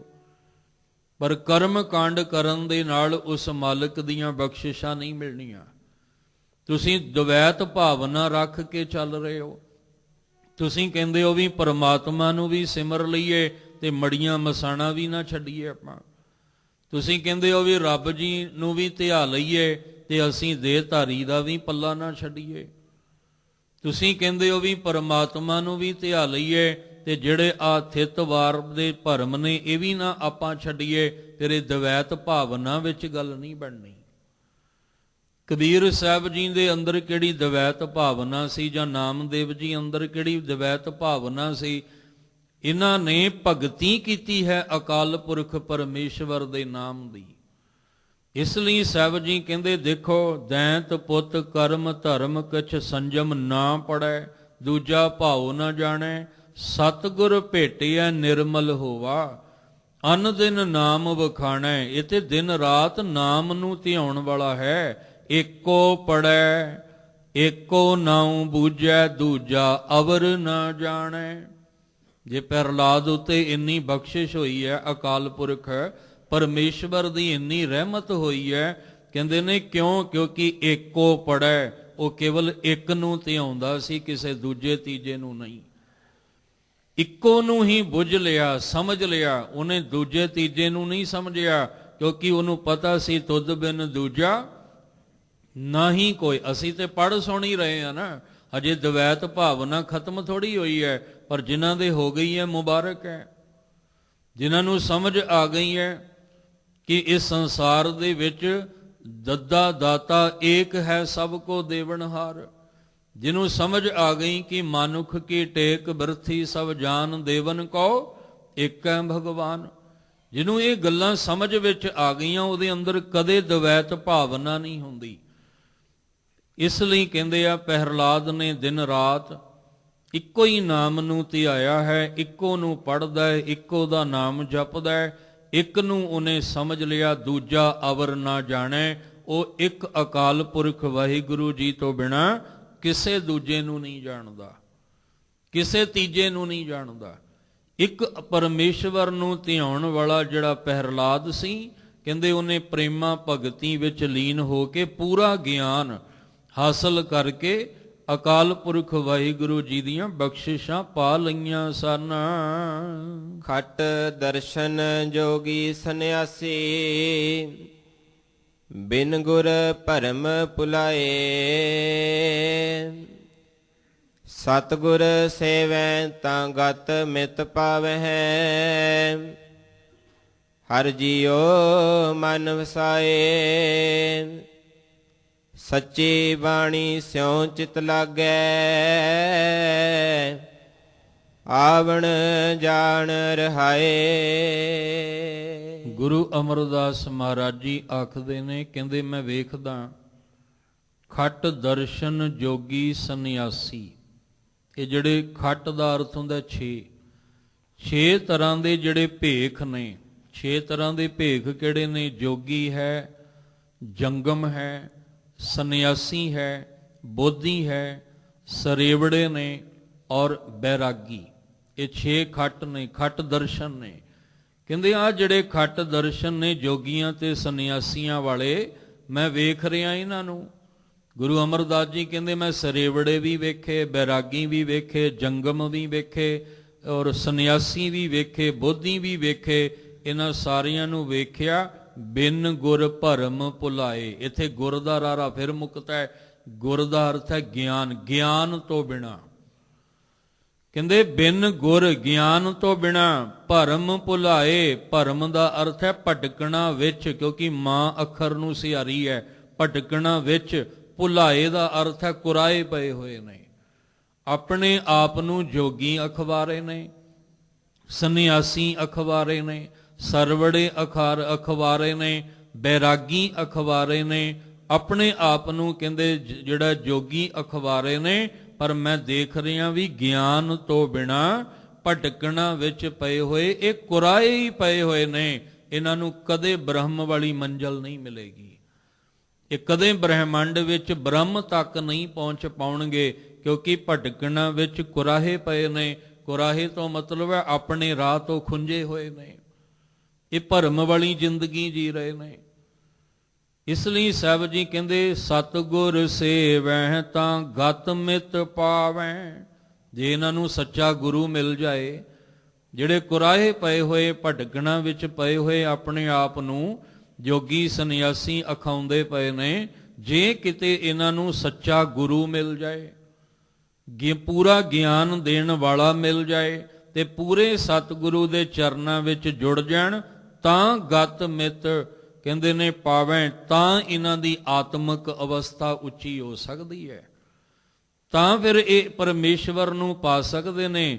ਗਤ ਮਿਤ ਪਾਵੈ ਹਰਿ ਜੀਓ ਮਨ ਵਸਾਏ, ਤੇ ਅਕਾਲ ਪੁਰਖ ਵਾਹਿਗੁਰੂ ਜੀ ਨੂੰ ਆਪਣੇ ਮਨ ਵਿੱਚ ਮੰਨ ਕੇ ਵਸਾ ਸਕਦੇ ਨੇ। ਕਦੋਂ? ਜਦੋਂ ਇਹਨਾਂ ਨੂੰ ਸੱਚਾ ਗੁਰੂ ਮਿਲ ਜਾਏਗਾ। ਨਹੀਂ ਤਾਂ ਜੋਗੀ ਵੀ ਭਰਮ ਦੇ ਵਿੱਚ ਹੈ, ਔਰ ਇਹਨਾਂ ਜੋਗੀਆਂ ਦੇ ਵੀ ਅੱਗੋਂ 12 ਫਿਰਕੇ ਨੇ, 12 ਇਹਨਾਂ ਦੇ ਰਾਹ ਨੇ, 12 ਫਿਰਕੇ ਨੇ। ਇਹ ਜਿੰਨੇ ਵੀ ਨੇ ਕਹਿੰਦੇ ਸਾਰੇ ਹੀ ਭਰਮ ਦੇ ਵਿੱਚ ਭਟਕਣਾ ਵਿੱਚ ਨੇ। ਧਿਆਨ ਰੱਖਿਓ, ਰਾਤ ਜਿਹੜਾ ਇਤਿਹਾਸ ਇੱਥੇ ਗੁਰੂ ਨਾਨਕ ਸਾਹਿਬ ਜੀ ਦਾ ਚੱਲ ਰਿਹਾ ਨਾ, ਹੁਣ ਆ ਇਤਿਹਾਸ ਵਿੱਚ ਗੁਰੂ ਨਾਨਕ ਸਾਹਿਬ ਜੀ ਨੇ ਸੁਮੇਰ ਪਰਬਤ ਪਹੁੰਚਣਾ ਹੈ ਤੇ ਉੱਥੇ ਜੋਗੀਆਂ ਨਾਲ ਵਾਰਤਾਲਾਪ ਹੋਣੀ ਹੈ, ਤੇ ਗੁਰੂ ਸਾਹਿਬ ਨੇ ਉਹਨਾਂ ਦੇ ਭਰਮਗੜ੍ਹ ਨੂੰ ਹੀ ਤੋੜਨਾ ਹੈ ਕਿ ਤੁਸੀਂ ਕਿਹੜੇ ਭਰਮ ਵਿੱਚ ਜੀ ਰਹੇ ਹੋ ਵੀ ਅਸੀਂ ਸੁਮੇਰ ਪਰਬਤ ਤੇ ਪਹੁੰਚ ਗਏ ਹਾਂ, ਅਸੀਂ ਪਰਬਤ ਵਾਸੀ ਹੋ ਗਏ ਹਾਂ, ਤੇ ਅਸੀਂ ਇੰਨੇ ਆਸਣ ਲਾਉਂਦੇ ਹਾਂ, ਅਸੀਂ ਕੰਨਾਂ 'ਚ ਮੁੰਦਰਾਂ ਪਾ ਲਈਆਂ ਤੇ ਤੁਸੀਂ ਮਹਾਨ ਹੋ ਗਏ। ਮਹਾਰਾਜ ਕਹਿੰਦੇ ਨਹੀਂ, ਕਿਸੇ ਭਰਮ 'ਚ ਨਾ ਰਿਓ, ਇਵੇਂ ਕਾਮਯਾਬੀਆਂ ਨਹੀਂ ਮਿਲਣੀਆਂ, ਇਸ ਤਰ੍ਹਾਂ ਸਫਲਤਾਵਾਂ ਨਹੀਂ ਮਿਲਣੀਆਂ। ਉਹ ਤੁਸੀਂ ਇਤਿਹਾਸ ਸੁਣਿਓ, ਗੁਰੂ ਸਾਹਿਬ ਦੀ ਕਿਰਪਾ ਨਾਲ ਉਹ ਪਤਾ ਲੱਗ ਜਾਏਗਾ ਜੋਗੀ ਕਿਹੜੇ ਕਿਹੜੇ ਭਰਮ ਦੇ ਵਿੱਚ ਬੈਠੇ ਨੇ। ਇੱਥੇ ਸਤਿਗੁਰੂ ਮਹਾਰਾਜ ਸੱਚੇ ਪਾਤਸ਼ਾਹ ਜੀ ਨੇ ਕਹਿੰਦੇ ਸਤਿਗੁਰ ਸੇਵੈ ਤਾਂ ਗਤ ਮਿਤ ਪਾਵੈ ਹਰਿ ਜੀਓ ਮਨ ਵਸਾਏ। ਜੇ ਉਹ ਸਤਿਗੁਰੂ ਨੂੰ ਮਿਲ ਕੇ ਸੱਚਾ ਗਿਆਨ ਲੈ ਕੇ ਪਰਮੇਸ਼ਵਰ ਨੂੰ ਮਨ ਵਿੱਚ ਵਸਾ ਲੈਣ, ਤਾਂ ਉਹਨਾਂ ਦੀ ਆਤਮਿਕ ਅਵਸਥਾ ਉੱਚੀ ਹੋ ਸਕਦੀ ਹੈ। ਸੱਚੀ ਬਾਣੀ ਸਿਉ ਚਿਤ ਲਾਗੈ ਆਵਣ ਜਾਣ ਰਹਾਏ। ਜਿਨ੍ਹਾਂ ਨੇ ਸੱਚੀ ਬਾਣੀ ਦੇ ਨਾਲ ਆਪਣਾ ਚਿੱਤ ਜੋੜ ਲਿਆ, ਉਹਨਾਂ ਦਾ ਆਵਾਗਮਨ ਹੀ ਮੁੱਕ ਜਾਂਦਾ ਹੈ। ਇਹ ਸੱਚੀ ਬਾਣੀ ਔਰ ਗੁਰੂ ਅਮਰਦਾਸ ਜੀ ਦੀ ਹੀ ਜਦੋਂ ਪਵਿੱਤਰ ਬਾਣੀ ਆਨੰਦ ਸਾਹਿਬ ਜੀ ਦਾ ਪਾਠ ਕਰਦੇ ਹਾਂ ਤੇ ਸਤਿਗੁਰੂ ਜੀ ਨੇ ਕੱਚੀ ਬਾਣੀ ਦਾ ਬਕਾਇਦਾ ਜ਼ਿਕਰ ਕੀਤਾ ਹੈ ਵੀ ਐਵੇਂ ਕਿਤੇ ਭਰਮ ਵਿੱਚ ਪੈ ਕੇ ਖੁਸ਼ ਨਾ ਹੁੰਦੇ ਰਹੋ, ਆ ਕੱਚੀ ਬਾਣੀ ਕੰਨ ਰਸ ਬਣਾ ਕੇ ਵੀ ਅਸੀਂ ਤਰ ਜਾਾਂਗੇ। ਮਹਾਰਾਜ ਕਹਿੰਦੇ ਇਹ ਭੁਲੇਖਾ ਕੱਢ ਦਿਓ, ਕਿਉਂਕਿ ਸਤਿਗੁਰੂ ਬਿਨਾ ਹੋਰ ਕੱਚੀ ਹੈ ਬਾਣੀ। ਬਾਣੀ ਤਾਂ ਕੱਚੀ ਸਤਿਗੁਰੂ ਬਾਝੋਂ, ਹੋਰ ਕੱਚੀ ਬਾਣੀ ਕਹਿੰਦੇ ਕੱਚੇ ਸੁਣਦੇ ਕੱਚੇ, ਕੱਚੀ ਆਖ ਵਖਾਣੀ। ਤੇ ਇੱਥੇ ਮਹਾਰਾਜ ਕਹਿੰਦੇ ਸੱਚੀ ਬਾਣੀ ਜਿਹਦੇ ਵਿੱਚ ਸੱਚ ਹੈ, ਜਿਹਦੇ ਵਿੱਚ ਅੰਮ੍ਰਿਤ ਰਸ ਹੈ, ਸਿਉ ਨਾਲ ਚਿੱਤ ਲੱਗੇ। ਜਿਹੜਾ ਸੱਚੀ ਬਾਣੀ ਨਾਲ ਜਿਹਦਾ ਚਿੱਤ ਲੱਗ ਜਾਏਗਾ, ਆਵਣ ਜਾਣ ਰਹਾਏ, ਉਹਦਾ ਸਦਾ ਲਈ ਆਵਾਗਮਨ ਜਿਹੜਾ ਉਹ ਮੁੱਕ ਜਾਏਗਾ ਆਤਮਿਕ ਤਲ ਤੇ। ਕਿਉਂਕਿ ਆਵਣ ਜਾਣ ਸਰੀਰ ਦਾ ਨਹੀਂ ਹੈ, ਸਰੀਰ ਦਾ ਜੰਮਣ ਤੇ ਮਰਨ ਹੈ। ਆਵਾਗਮਨ ਆਵਣ ਜਾਣ ਇਸ ਜਿੰਦ ਦਾ ਹੈ। ਇਸ ਜਿੰਦ ਦਾ ਸਦਾ ਲਈ ਆਉਣਾ ਜਾਣਾ ਮੁੱਕ ਜਾਏਗਾ ਜਿਹੜਾ ਸੱਚੀ ਬਾਣੀ ਨਾਲ ਆਪਣਾ ਚਿੱਤ ਲਾ ਲਵੇਗਾ। ਪੰਡਿਤ ਪੜ ਪੜ ਬਾਦ ਵਖਾਣ ਹੈ, ਬਿਨ ਗੁਰ ਭਰਮ ਭੁਲਾਏ। 184 ਫੇਰ ਪਿਆ, ਬਿਨ ਸ਼ਬਦੈ ਮੁਕਤ ਨ ਪਾਏ। ਜਾ ਨਾਉ ਚੇਤੈ ਤਾਂ ਗਤ ਪਾਏ, ਜਾਂ ਸਤਿਗੁਰ ਮੇਲ ਮਿਲਾਏ। ਫਿਰ ਗੁਰੂ ਅਮਰਦਾਸ ਮਹਾਰਾਜ ਜੀ ਨੇ 6ਵੇਂ ਪਦੇ ਅੰਦਰ ਕਿਰਪਾ ਕੀਤੀ। ਇਸ ਤੋਂ ਪਹਿਲਾਂ ਮਹਾਰਾਜ ਨੇ ਜ਼ਿਕਰ ਕੀਤਾ ਸੀ ਖੱਟ ਦਰਸ਼ਨ ਜੋਗੀ ਸੰਨਿਆਸੀ, ਵੀ ਮੈਂ ਆ 6 ਭੇਖ ਧਾਰਨ ਵਾਲੇ ਜਿਹੜੇ ਨੇ ਇਹਨਾਂ ਨੂੰ ਦੇਖਿਆ, ਬਿਨ ਗੁਰ ਭਰਮ ਭੁਲਾਏ। ਫਿਰ ਗੁਰੂ ਅਮਰਦਾਸ ਜੀ ਕਹਿੰਦੇ ਮੈਂ ਪੰਡਤ ਵੇਖੇ, ਜਿਹੜੇ ਆਪਣੇ ਆਪ ਨੂੰ ਪੰਡਤ ਅਖਾਉਂਦੇ ਸੀ, ਵਿਦਵਾਨ ਅਖਾਉਂਦੇ ਸਨ, ਜਿਹਨੂੰ ਗੁਰੂ ਸਾਹਿਬ ਜੀ ਨੇ ਬਾਣੀ ਵਿੱਚ ਆਖਿਆ ਵੀ ਅਸਲ ਪੰਡਤ ਕੌਣ ਹੁੰਦਾ ਹੈ, सो पंडित जो मन प्रबुद्ध है राम नाम आत्म में सोध है। पर गुरु साहब कहते मैं वेखे पंडित, पंडित पढ़ पढ़ वाद वखाणै, पढ़ पढ़ के वाद विवाद ਦੀਆਂ ਗੱਲਾਂ ਕਰਦੇ ਆ। ਉਹ ਹਉਮੈ ਵਿੱਚ ਆ ਕੇ ਕਹਿੰਦੇ ਸਾਡੇ ਨਾਲ ਚਰਚਾ ਕਰੋ, ਤੇ ਜਦੋਂ ਚਰਚਾ ਹੁੰਦੀ ਹੈ ਫਿਰ ਝਗੜਾ ਕਰਦੇ ਨੇ। ਅਸਲ ਵਿੱਚ ਬਿਨ ਗੁਰ ਭਰਮ ਭੁਲਾਏ। ਇਹੀ ਗੱਲ ਗੁਰੂ ਅਮਰਦਾਸ ਜੀ ਨੇ ਜੋਗੀਆਂ ਤੇ ਸੰਨਿਆਸੀਆਂ ਲਈ ਕੀਤੀ ਹੈ। ਜਦੋਂ ਗੱਲ ਜੋਗੀ ਤੇ ਸੰਨਿਆਸੀ ਦੀ ਆਈ, ਮਹਾਰਾਜ ਕਹਿੰਦੇ ਬਿਨ ਗੁਰ ਭਰਮ ਭੁਲਾਏ। ਤੇ ਜਦੋਂ ਗੱਲ ਆਈ ਪੰਡਤ ਦੀ, ਇੱਥੇ ਵੀ ਮਹਾਰਾਜ ਕਹਿੰਦੇ ਬਿਨ ਗੁਰ ਭਰਮ ਭੁਲਾਏ। ਗਿਆਨ ਤੋਂ ਹੀਣੇ, ਉੱਥੇ ਵੀ ਗੁਰ ਦੇ ਰਾਰੇ ਨੂੰ ਮੁਕਤਾ ਕਰ ਦਿੱਤਾ, ਇੱਥੇ ਵੀ ਗੁਰ ਦੇ ਰਾਰੇ ਨੂੰ ਮੁਕਤਾ। ਗੁਰ ਮੈਨੇ ਗਿਆਨ, ਇਹ ਵੀ ਪੂਰੇ ਗਿਆਨ ਤੋਂ ਬਿਨਾ ਭਰਮ ਭੁਲਾਏ।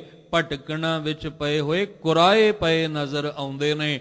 ਪੰਡਤ ਹੋ ਕੇ ਪੜ੍ਹ ਪੜ੍ਹ ਕੇ ਧਾਰਮਿਕ ਗ੍ਰੰਥ, ਧਾਰਮਿਕ ਪੁਸਤਕਾਂ ਹਉਮੈ ਵਿੱਚ ਪਏ ਹੋਏ ਨਜ਼ਰ ਆਏ ਨੇ, ਕਿਉਂਕਿ ਇਹਨਾਂ ਨੂੰ ਵੀ ਪੂਰਾ ਗਿਆਨ ਨਹੀਂ ਮਿਲ ਸਕਿਆ।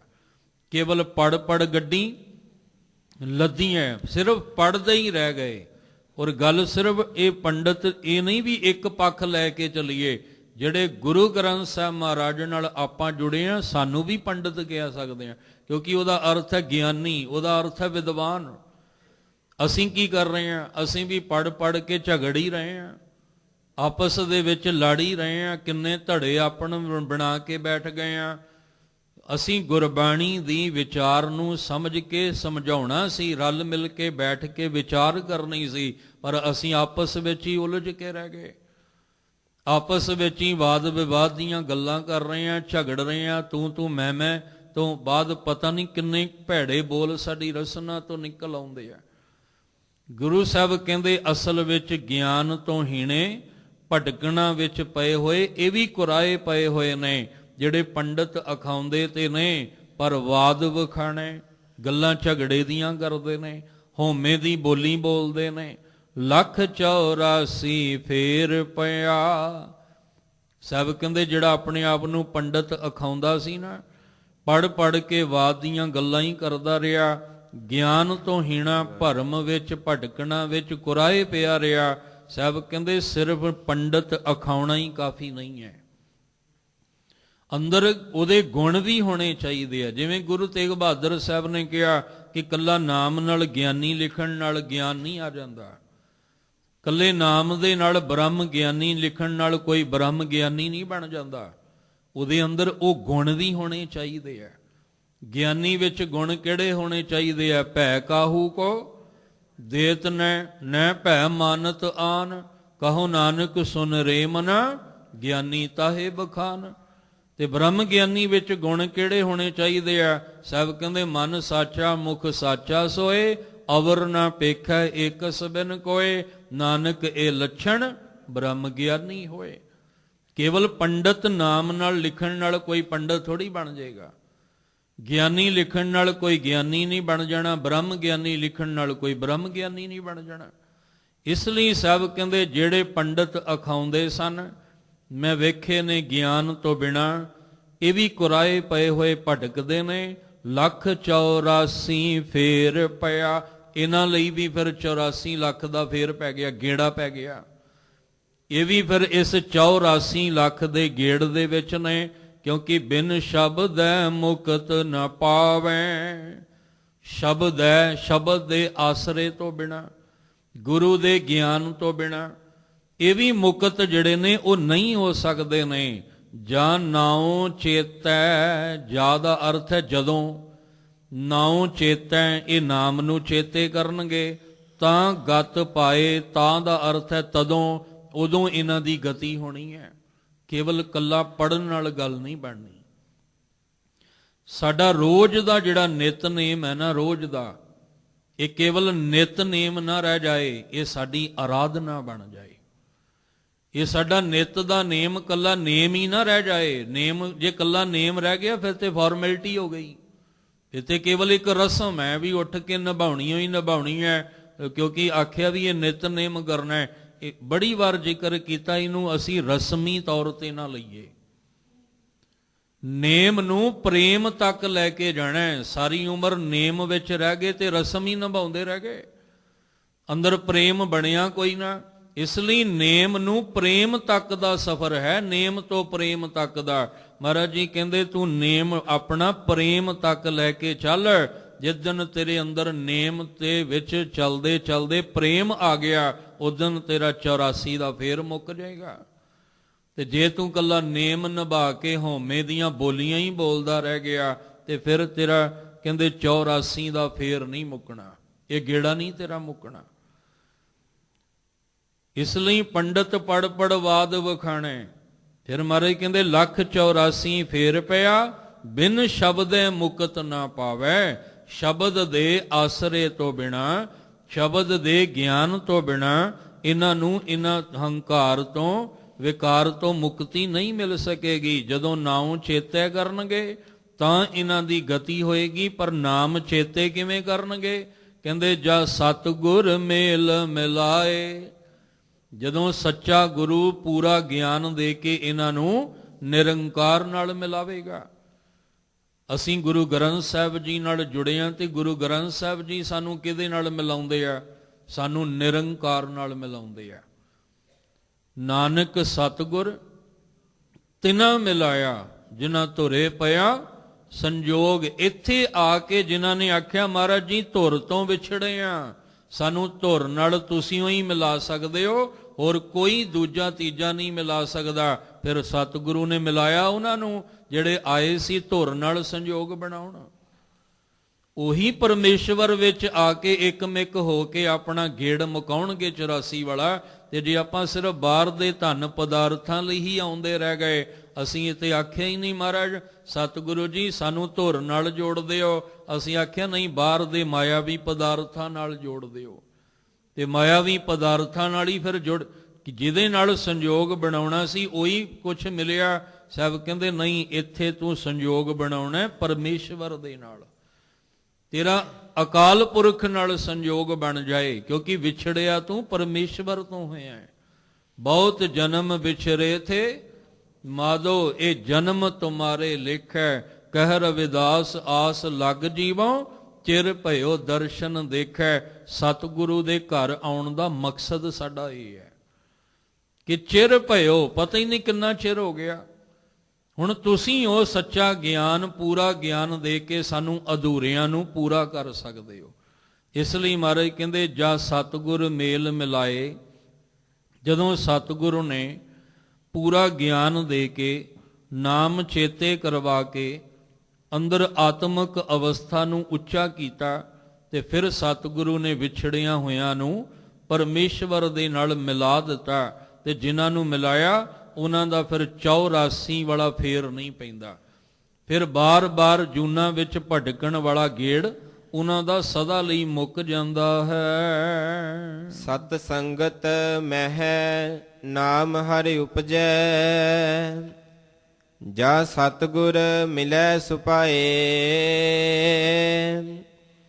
ਮਨ ਤਨ ਅਰਪੀ ਆਪ ਗਵਾਈ, ਚੱਲਾ ਸਤਿਗੁਰ ਪਾਏ। ਸਦ ਬਲਿਹਾਰੀ ਗੁਰ ਆਪਣੇ ਵਿਟਹੁ, ਜੇ ਹਰਿ ਸੇਤੀ ਚਿਤ ਲਾਏ। ਫਿਰ 7ਵੇਂ ਪਦੇ ਵਿੱਚ ਗੁਰੂ ਅਮਰਦਾਸ ਮਹਾਰਾਜ ਨੇ ਕਿਰਪਾ ਕੀਤੀ। ਜਾਂ ਸਤਿਗੁਰ ਮਿਲੈ ਸੁਭਾਏ। ਸੁਭਾਏ ਦਾ ਅਰਥ ਹੁੰਦਾ ਪ੍ਰੇਮ ਨਾਲ, ਪ੍ਰੇਮ ਸਹਿਤ। ਜਦੋਂ ਸਤਿਗੁਰੂ ਪ੍ਰੇਮ ਦੇ ਨਾਲ ਮਿਲਦਾ ਹੈ ਤਾਂ ਸਤਿਗੁਰੂ ਦੇ ਮਿਲਣ ਨਾਲ ਸਤ ਸੰਗਤ ਮਹਿ, ਸਤ ਸੰਗਤ ਦੇ ਵਿੱਚ, ਜਿੱਥੇ ਸਤ ਦੀ ਸੰਗਤ ਹੋ ਰਹੀ ਹੈ, ਸਤਿਗੁਰੂ ਦੇ ਦਰ ਤੇ ਕੀ ਹੈ? ਸਤ ਦੀ ਸੰਗਤ ਹੈ, ਕਿਉਂਕਿ ਸਤਿਗੁਰ ਹੈ, ਸੱਚੀ ਬਾਣੀ ਹੈ। ਸਤਿਗੁਰੂ ਦੇ ਦਰ ਤੇ ਆ ਕੇ ਜਦੋਂ ਪ੍ਰੇਮ ਨਾਲ ਅਸੀਂ ਮਿਲਾਂਗੇ ਤਾਂ ਸਤਿਗੁਰੂ ਦੇ ਮਿਲਾਪ ਵਿੱਚ ਸਤ ਸੰਗਤ ਮੈਂ ਨਾਮ ਹਰ ਉਪਜੈ। ਫਿਰ ਸੰਗਤ ਵਿੱਚ ਆ ਕੇ ਸਾਡੇ ਅੰਦਰ ਪਰਮੇਸ਼ਵਰ ਦਾ ਨਾਮ ਪ੍ਰਗਟ ਹੋਵੇਗਾ, ਸੱਚਾ ਨਾਮ। ਜਦ ਸਤਿਗੁਰ ਮਿਲੇ ਮਿਲਾਏ, ਜ਼ਿਆਦਾ ਅਰਥ ਜਦੋਂ, ਜਦੋਂ ਸਤਿਗੁਰੂ ਤੁਹਾਨੂੰ ਪ੍ਰੇਮ ਨਾਲ ਮਿਲਣਗੇ ਪ੍ਰੇਮ ਨਾਲ ਮਿਲਣ ਦਾ ਮਤਲਬ ਹੈ ਜੇ ਅਸੀਂ ਵੀ ਸਤਿਗੁਰੂ ਕੋਲ ਪ੍ਰੇਮ ਨਾਲ ਆਵਾਂਗੇ, ਜੇ ਈਰਖਾ ਨਾਲ ਭਰੇ ਆਵਾਂਗੇ, ਨਫ਼ਰਤ ਨਾਲ ਭਰੇ ਆਵਾਂਗੇ, ਹੰਕਾਰ ਦੇ ਨਾਲ ਭਰੇ ਆਵਾਂਗੇ ਤੇ ਸਤਿਗੁਰੂ ਨਾਲ ਮੇਲ ਹੋ ਜਾਏਗਾ? ਨਹੀਂ ਹੋ ਸਕਦਾ। ਸਤਿਗੁਰੂ ਦੇ ਨਾਲ ਮੇਲ ਉਦੋਂ ਹੋਣਾ ਜਦੋਂ ਅਸੀਂ ਆਪਣੇ ਹਉਮੈ ਨੂੰ, ਹੰਕਾਰ ਨੂੰ, ਅੰਦਰ ਦੀ ਨਫ਼ਰਤ ਨੂੰ, ਅੰਦਰ ਦੀ ਈਰਖਾ ਨੂੰ ਖਤਮ ਕਰਾਂਗੇ। ਜਿਸ ਦਿਨ ਸਤਿਗੁਰੂ ਨੂੰ ਪ੍ਰੇਮ ਨਾਲ ਮਿਲਾਂਗੇ ਤੇ ਸਤ ਸੰਗਤ ਵਿੱਚ ਸਾਡੇ ਅੰਦਰ ਪਰਮੇਸ਼ਵਰ ਦਾ ਨਾਮ ਪ੍ਰਗਟ ਹੋਵੇਗਾ। ਸਾਹਿਬ ਕਹਿੰਦੇ ਮੈਂ ਕੇਵਲ ਤੁਹਾਨੂੰ ਨਹੀਂ ਕਹਿ ਰਿਹਾ, ਦੁਨੀਆ ਦੇ ਲੋਕੋ ਤੁਹਾਨੂੰ ਨਹੀਂ ਕਹਿ ਰਿਹਾ, ਮੈਂ ਆਪ ਵੀ ਸਤਿਗੁਰੂ ਨੂੰ ਆਪਣਾ ਆਪਾ ਸਮਰਪਣ ਕੀਤਾ ਹੈ। ਸਤਿਗੁਰੂ ਪ੍ਰੇਮ ਨਾਲ ਕਿਵੇਂ ਮਿਲਣਗੇ? ਮਨ ਤਨ ਅਰਪੀ ਆਪ ਗਵਾਈ, ਚੱਲਾਂ ਸਤਿਗੁਰ ਪਾਏ। ਚੱਲਾਂ ਦਾ ਅਰਥ ਇਹਦਾ ਮਤਲਬ ਆਪ ਆਪਣੀ ਗੱਲ ਕਰ ਰਹੇ ਨੇ। ਚੱਲਾਂ ਦਾ ਮਤਲਬ ਆਪਣੀ ਗੱਲ ਕਹਿ ਰਹੇ ਨੇ ਗੁਰੂ ਅਮਰਦਾਸ ਜੀ। ਕਹਿੰਦੇ ਮੈਂ ਮਨ ਤਨ ਅਰਪੀ, ਮੈਂ ਆਪਣਾ ਆਪਾ ਵੀ ਅਰਪਣ ਕੀਤਾ ਹੈ ਗੁਰੂ ਸਾਹਿਬ ਜੀ ਅੱਗੇ। ਕਿਉਂਕਿ ਗੁਰੂ ਅਮਰਦਾਸ ਜੀ ਨੇ ਪ੍ਰੈਕਟੀਕਲ ਕਰਕੇ ਵੇਖਿਆ। 19 ਵਾਰ ਬਾਹਰ ਦੀਆਂ ਯਾਤਰਾਵਾਂ ਤੇ ਕਰਮ ਕਾਂਡ ਜਿਹੜੇ ਨੇ ਉਹਨਾਂ ਦੇ ਰਾਹਾਂ ਤੇ ਪੈ ਕੇ ਵੇਖਿਆ, ਕੁਛ ਨਹੀਂ ਮਿਲਿਆ। ਜਦੋਂ ਪੂਰੇ ਸਤਿਗੁਰੂ ਦਾ ਗਿਆਨ ਹੋਇਆ, ਸੋਝੀ ਹੋਈ ਤੇ ਮਨ ਤਨ ਅਰਪੀ, ਕਹਿੰਦੇ ਮੈਂ ਆਪਣਾ ਮਨ ਤੇ ਤਨ ਅਰਪਣ ਕਰ ਦਿੱਤਾ ਪੂਰੇ ਸਤਿਗੁਰੂ ਅੱਗੇ। ਆਪ ਗਵਾਈ, ਅਰਪਣ ਕਰਕੇ ਆਪਣਾ ਆਪਾ ਖਤਮ ਕਰ ਦਿੱਤਾ। ਤੇ ਗੁਰੂ ਸਾਹਿਬ ਵੀ ਕਹਿੰਦੇ, ਰਾਤ ਵੀ ਜ਼ਿਕਰ ਕੀਤਾ ਸੀ ਕਿ ਪਹਿਲਾ ਮਰਨ ਕਬੂਲ। ਕਿਵੇਂ ਮਿਲਣਗੇ ਸਤਿਗੁਰੂ? ਪਹਿਲਾ ਮਰਨ ਕਬੂਲ, ਜੀਵਨ ਕੀ ਛੱਡ ਆਸ, ਹੋ ਸਭਨਾ ਕੀ ਰੇਣੁਕਾ ਤਉ ਆਓ ਹਮਾਰੇ ਪਾਸ। ਕਹਿੰਦੇ ਜਦੋਂ ਆਪਣਾ ਆਪਾ ਕਹਿੰਦੇ ਸਮਰਪਣ ਕੀਤਾ, ਚੱਲਾਂ ਸਤਿਗੁਰ ਭਾਏ, ਤੇ ਮੈਂ ਸਤਿਗੁਰੂ ਦੀ ਰਜ਼ਾ ਦੇ ਵਿੱਚ ਤੁਰਿਆ ਤੇ ਸਤਿਗੁਰੂ ਨੇ ਕੀ ਕਰ ਦਿੱਤਾ? ਭਲੇ ਅਮਰਦਾਸ ਗੁਣ ਤੇਰੇ, ਤੇਰੀ ਉਪਮਾ ਤੋਹੇ ਬਣ ਆਵੈ। ਜਦੋਂ ਮੈਂ ਆਪਣਾ ਆਪਾ ਸਮਰਪਣ ਕੀਤਾ, ਇੰਨੀ ਬਖਸ਼ਿਸ਼ ਮੇਰੇ ਗੁਰੂ ਨੇ ਕਰ ਦਿੱਤੀ ਕਿ ਗੁਰੂ ਅਮਰਦਾਸ ਜੀ ਤੁਹਾਡੀ ਉਪਮਾ ਤੁਹਾਡੇ ਤੋਂ ਹੀ ਹੋ ਸਕਦੀ ਹੈ, ਹੋਰ ਕੋਈ ਦੂਜਾ ਤੀਜਾ ਇੰਨੀ ਸਮਰੱਥਾ ਵਾਲਾ ਨਹੀਂ ਜਿਹੜੀ ਤੁਹਾਡੀ ਉਪਮਾ ਨੂੰ ਕਰ ਸਕੇ। ਇੰਨੇ ਗੁਣ ਦੇ ਦਿੱਤੇ। ਇਸ ਲਈ ਸਦ ਬਲਹਾਰੀ ਗੁਰ ਆਪਣੇ ਵਿਟੋਂ, ਜੇ ਹਰ ਸੇਤੀ ਚਿਤ ਲਾਏ। ਮੈਂ ਹਉ ਦਾ ਅਰਥ ਹੁੰਦਾ ਮੈਂ ਆਪਣੇ ਸਤਿਗੁਰੂ ਤੋਂ ਬਲਹਾਰੇ ਜਾਵਾਂ, ਸਦਕੇ ਜਾਵਾਂ, ਮੈਂ ਕੁਰਬਾਨ ਜਾਵਾਂ, ਜਿਹਨੇ ਮੇਰਾ ਚਿੱਤ ਹਰੀ ਦੇ ਨਾਲ ਜੋੜ ਦਿੱਤਾ, ਜਿਹਨੇ ਮੇਰਾ ਚਿੱਤ ਨਿਰੰਕਾਰ ਦੇ ਨਾਲ ਜੋੜ ਦਿੱਤਾ। ਇਸ ਲਈ ਆਪਣੇ ਆਪਣੇ ਮਨ ਨੂੰ ਕਹੋ ਮਨਾ, ਗੁਰੂ ਚਰਨਾਂ ਵਿੱਚ ਆ ਕੇ ਆਪਣਾ ਆਪਾ ਸਮਰਪਣ ਕਰ ਤੇ ਨਾਮ ਦੀ ਬਖਸ਼ਿਸ਼ ਲੈ ਕੇ ਤੂੰ ਵੀ ਚਿੱਤ ਨਿਰੰਕਾਰ ਨਾਲ ਜੋੜ ਲੈ। ਆਪਣੀ ਗੱਲ ਕਰਦਿਆਂ ਸਾਨੂੰ ਸਮਝਾਉਂਦੇ ਹਨ, ਸੋ ਬ੍ਰਾਹਮਣ ਬ੍ਰਹਮ ਜੋ ਬਿੰਦੇ, ਹਰ ਸੇਤੀ ਰੰਗ ਰਾਤਾ। ਪ੍ਰਭ ਨਿਕਟ ਵਸੈ ਸਭਨਾ ਘਟ ਅੰਤਰ,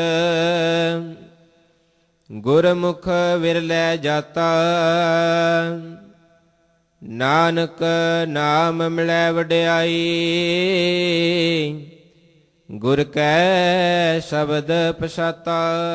8ਵੇਂ ਪਦੇ ਵਿੱਚ ਫਿਰ ਗੁਰੂ ਅਮਰਦਾਸ ਜੀ ਕਹਿੰਦੇ ਸੋ ਬ੍ਰਾਹਮਣ, ਉਹ ਹੈ ਅਸਲ ਵਿੱਚ ਬ੍ਰਾਹਮਣ। ਇਸੇ ਕਰਕੇ ਗੁਰੂ ਸਾਹਿਬ ਨੇ ਕਬੀਰ ਜੀ ਤੇ ਨਾਮਦੇਵ ਜੀ ਦੀ ਗੱਲ ਕੀਤੀ ਸੀ ਕਿ ਹੇ ਬ੍ਰਾਹਮਣ, ਅਸਲ ਵਿੱਚ ਉਹਨੂੰ ਬ੍ਰਾਹਮਣ ਕਹਿੰਦੇ ਆ ਬ੍ਰਹਮ ਜੋ ਬਿੰਦੇ, ਜਿਹੜਾ ਬ੍ਰਹਮ ਨੂੰ ਪਛਾਣ ਕੇ ਆਪਣੇ ਹਿਰਦੇ ਵਿੱਚ ਵਸਾ ਲਏ। ਹਰ ਸੇਤੀ ਰੰਗ ਰਾਤਾ, ਤੇ ਜਿਹੜੇ ਹਰੀ ਦੇ ਨਾਮ ਰੰਗ ਵਿੱਚ ਰਤਿਆ ਗਿਆ, ਪ੍ਰੇਮ ਰੰਗ ਵਿੱਚ ਜਿਹੜਾ ਰਤਿਆ ਗਿਆ। ਪ੍ਰਭ ਨਿਕਟ ਵਸੈ ਸਭਨਾ ਘਟ ਅੰਤਰ, ਗੁਰਮੁਖ ਵਿਰਲੇ ਜਾਤਾ। ਗੁਰਮੁਖ ਗੁਰੂ ਦੇ ਸਨਮੁਖ ਹੋਣ ਵਾਲਿਆਂ ਨੇ, ਗੁਰੂ ਦੇ ਦੁਆਰਾ ਵਿਰਲਿਆਂ ਨੇ ਜਾਣਿਆ ਹੈ ਕਿ ਪ੍ਰਭ ਹਰ ਵੇਲੇ ਪ੍ਰਭੂ ਸਾਡੇ ਨਿਕਟ ਵਸਦਾ ਹੈ, ਸਭਨਾ ਦੇ ਘਟ ਹਿਰਦਿਆਂ ਦੇ ਵਿੱਚ ਵਸਦਾ ਹੈ। ਇਹ ਕਿਸੇ ਵਿਰਲੇ ਨੇ ਗੁਰੂ ਦੇ ਰਾਹੀਂ ਜਾਣਿਆ ਹੈ। ਨਾਨਕ ਗੁਰੂ ਅਮਰਦਾਸ ਜੀ ਕਹਿ ਰਹੇ ਨੇ, ਨਾਮ ਮਿਲੇ ਵਡਿਆਈ।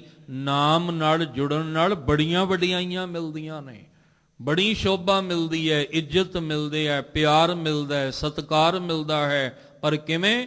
ਗੁਰ ਕੈ ਸ਼ਬਦ ਪਛਾਤਾ। ਜਿਨੇ ਗੁਰੂ ਦੇ ਸ਼ਬਦ ਵਿੱਚ ਜੁੜ ਕੇ, ਸ਼ਬਦ ਦੇ ਦੱਦੇ ਨੂੰ ਸਿਹਾਰੀ, ਸ਼ਬਦ ਵਿੱਚ ਜੁੜ ਕੇ ਗਿਆਨ ਲੈ ਕੇ, ਜਿਨੇ ਬ੍ਰਹਮ ਨੂੰ ਪਛਾਣ ਕੇ ਆਪਣਾ ਚਿੱਤ ਉਹਦੇ ਨਾਲ ਜੋੜ ਕੇ ਕਰਮ ਕਾਂਡਾਂ ਤੋਂ ਛੁਟਕਾਰਾ ਪਾ ਕੇ ਵਹਿਮ ਭਰਮ ਚੋਂ ਨਿਕਲ ਕੇ ਔਰ ਇਹ ਜਾਤ ਪਾਤ ਦੇ ਜਿਹੜੇ ਭਰਮ ਨੇ ਇਹਨਾਂ ਵਿੱਚੋਂ ਨਿਕਲ ਕੇ ਜਿਨੇ ਨਿਰੰਕਾਰ ਨੂੰ ਪਛਾਣ ਲਿਆ ਕਿ ਇਹ ਸਾਰੇ ਜੀਵ ਉਹਦੇ ਹੀ ਨੇ, ਏਕ ਪਿਤਾ ਏਕਸ ਕੇ ਹਮ ਬਾਰਕ। ਸਭ ਕਹਿੰਦੇ ਫਿਰ ਉਹਨੂੰ ਨਾਮ ਦੇ ਸਦਕੇ ਵਡਿਆਈਆਂ, ਇੱਜ਼ਤ, ਮਾਣ, ਪਿਆਰ, ਸਤਿਕਾਰ ਮਿਲਦਾ ਹੈ। ਇਸ ਲਈ ਭਾਈ ਆਪਣੇ ਆਪਣੇ ਮਨ ਨੂੰ ਸਮਝਾਓ ਕਿ ਮਨਾ ਤੂੰ ਪਰਮੇਸ਼ਵਰ ਦੇ ਨਾਮ ਦਾ ਸਿਮਰਨ ਕਰਿਆ ਕਰ, ਪੂਰੇ ਗੁਰੂ ਦੇ ਰਾਹੀਂ ਉਹਦੀ ਸਿਫਤ ਸਲਾਹ ਵਿੱਚ ਜੁੜ, ਤੈਨੂੰ ਵੀ ਇਹ ਸਾਰੀਆਂ ਬਖਸ਼ਿਸ਼ਾਂ ਪ੍ਰਾਪਤ ਹੋਣ, ਤੇਰੀ ਆਤਮਿਕ ਅਵਸਥਾ ਉੱਚੀ ਹੋਵੇ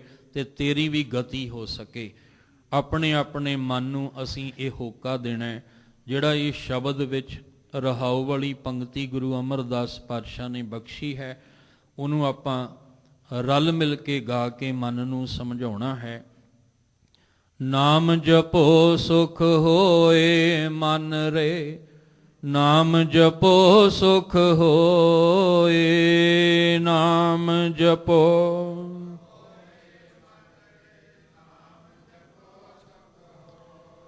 ਨਾਮ ਜਪੋ ਸੁਖ ਹੋਏ ਮਨ ਰੇ, ਨਾਮ ਜਪੋ ਸੁਖ ਹੋਏ, ਨਾਮ ਜਪੋ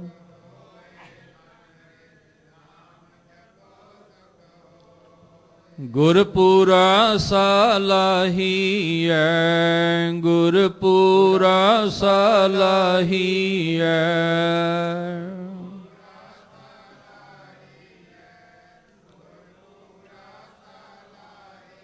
ਸਹਿਜ ਮਿਲੈ ਪ੍ਰਭ ਸੋਏ, ਸਹਿਜ ਮਿਲੈ ਪ੍ਰਭ ਸੋਏ, ਸਹਿਜ ਮਿਲੈ ਪ੍ਰਭ ਸੋਏ, ਸਹਿਜ ਮਿਲੈ ਪ੍ਰਭ ਸੋਏ। ਗੁਰਪੂਰਾ ਸਲਾਹੀਐ, ਗੁਰਪੂਰਾ ਸਲਾਹੀਐ,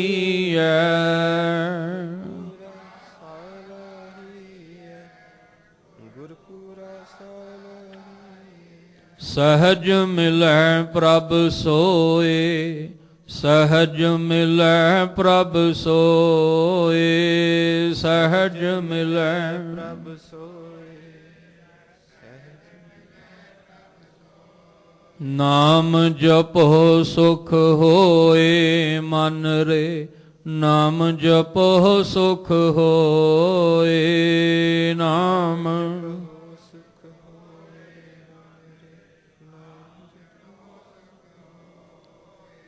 ਗੁਰੂ ਅਮਰਦਾਸ ਮਹਾਰਾਜ ਜੀ ਨੇ ਸ਼ਬਦ ਰਾਹੀਂ ਇਹ ਸਮਝਾਉਣ ਦਾ ਯਤਨ ਕੀਤਾ ਵੀ ਮਨ ਤਾਂ ਤੈਨੂੰ ਸੁੱਖ ਮਿਲਣਾ ਜੇ ਪੂਰੇ ਗੁਰੂ ਦੇ ਚਰਨਾਂ 'ਚ ਜੁੜ ਕੇ ਪਰਮੇਸ਼ਵਰ ਦੀ ਸਿਫਤ ਸਲਾਹ ਕਰਦਿਆਂ ਨਾਮ ਦੇ ਰੰਗ ਵਿੱਚ ਰੰਗੇਗਾ ਤੇ ਲੋਕ ਸੁਖੀਏ ਪਰਲੋਕ ਸੁਹੇਲੇ ਨਾਨਕ ਹਰਿ ਪ੍ਰਭ ਆਪੇ ਮੇਲੇ ਜੀਵਨ ਬਣ ਸਕੇਗਾ। ਅੱਜ ਦੀ ਵਿਚਾਰ ਕਰਦਿਆਂ ਬੇਅੰਤ ਭੁੱਲਾਂ ਹੋਈਆਂ ਸਤਿਗੁਰੂ ਬਖਸ਼ ਦੇਣ, ਮਿਹਰ ਦਾ ਹੱਥ ਰੱਖਣ, ਤੁਹਾਨੂੰ ਸਾਰਿਆਂ ਨੂੰ ਚੜ੍ਹਦੀ ਕਲਾ ਵਾਲਾ ਜੀਵਨ ਬਖਸ਼ਣ, ਬੇਅੰਤ ਖੁਸ਼ੀਆਂ ਦੀਆਂ ਦਾਤਾਂ ਬਖਸ਼ ਕੇ ਨਿਵਾਜਣ ਜੀ। ਬਾਣੀ ਤੇ ਬਾਣੀ ਦੇ ਧਾਰਨੀ ਬਣ ਜਾਈਏ।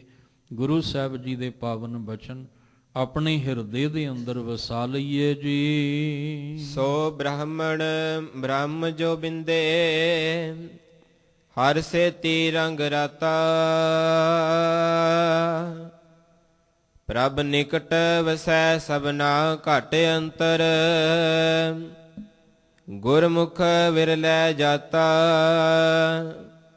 ਨਾਨਕ ਨਾਮ ਮਿਲੈ ਵਡਿਆਈ, ਗੁਰ ਕੈ ਸ਼ਬਦ ਪਛਾਤਾ। ਵਾਹਿਗੁਰੂ ਜੀ ਕਾ ਖਾਲਸਾ, ਵਾਹਿਗੁਰੂ ਜੀ ਕੀ ਫਤਿਹ।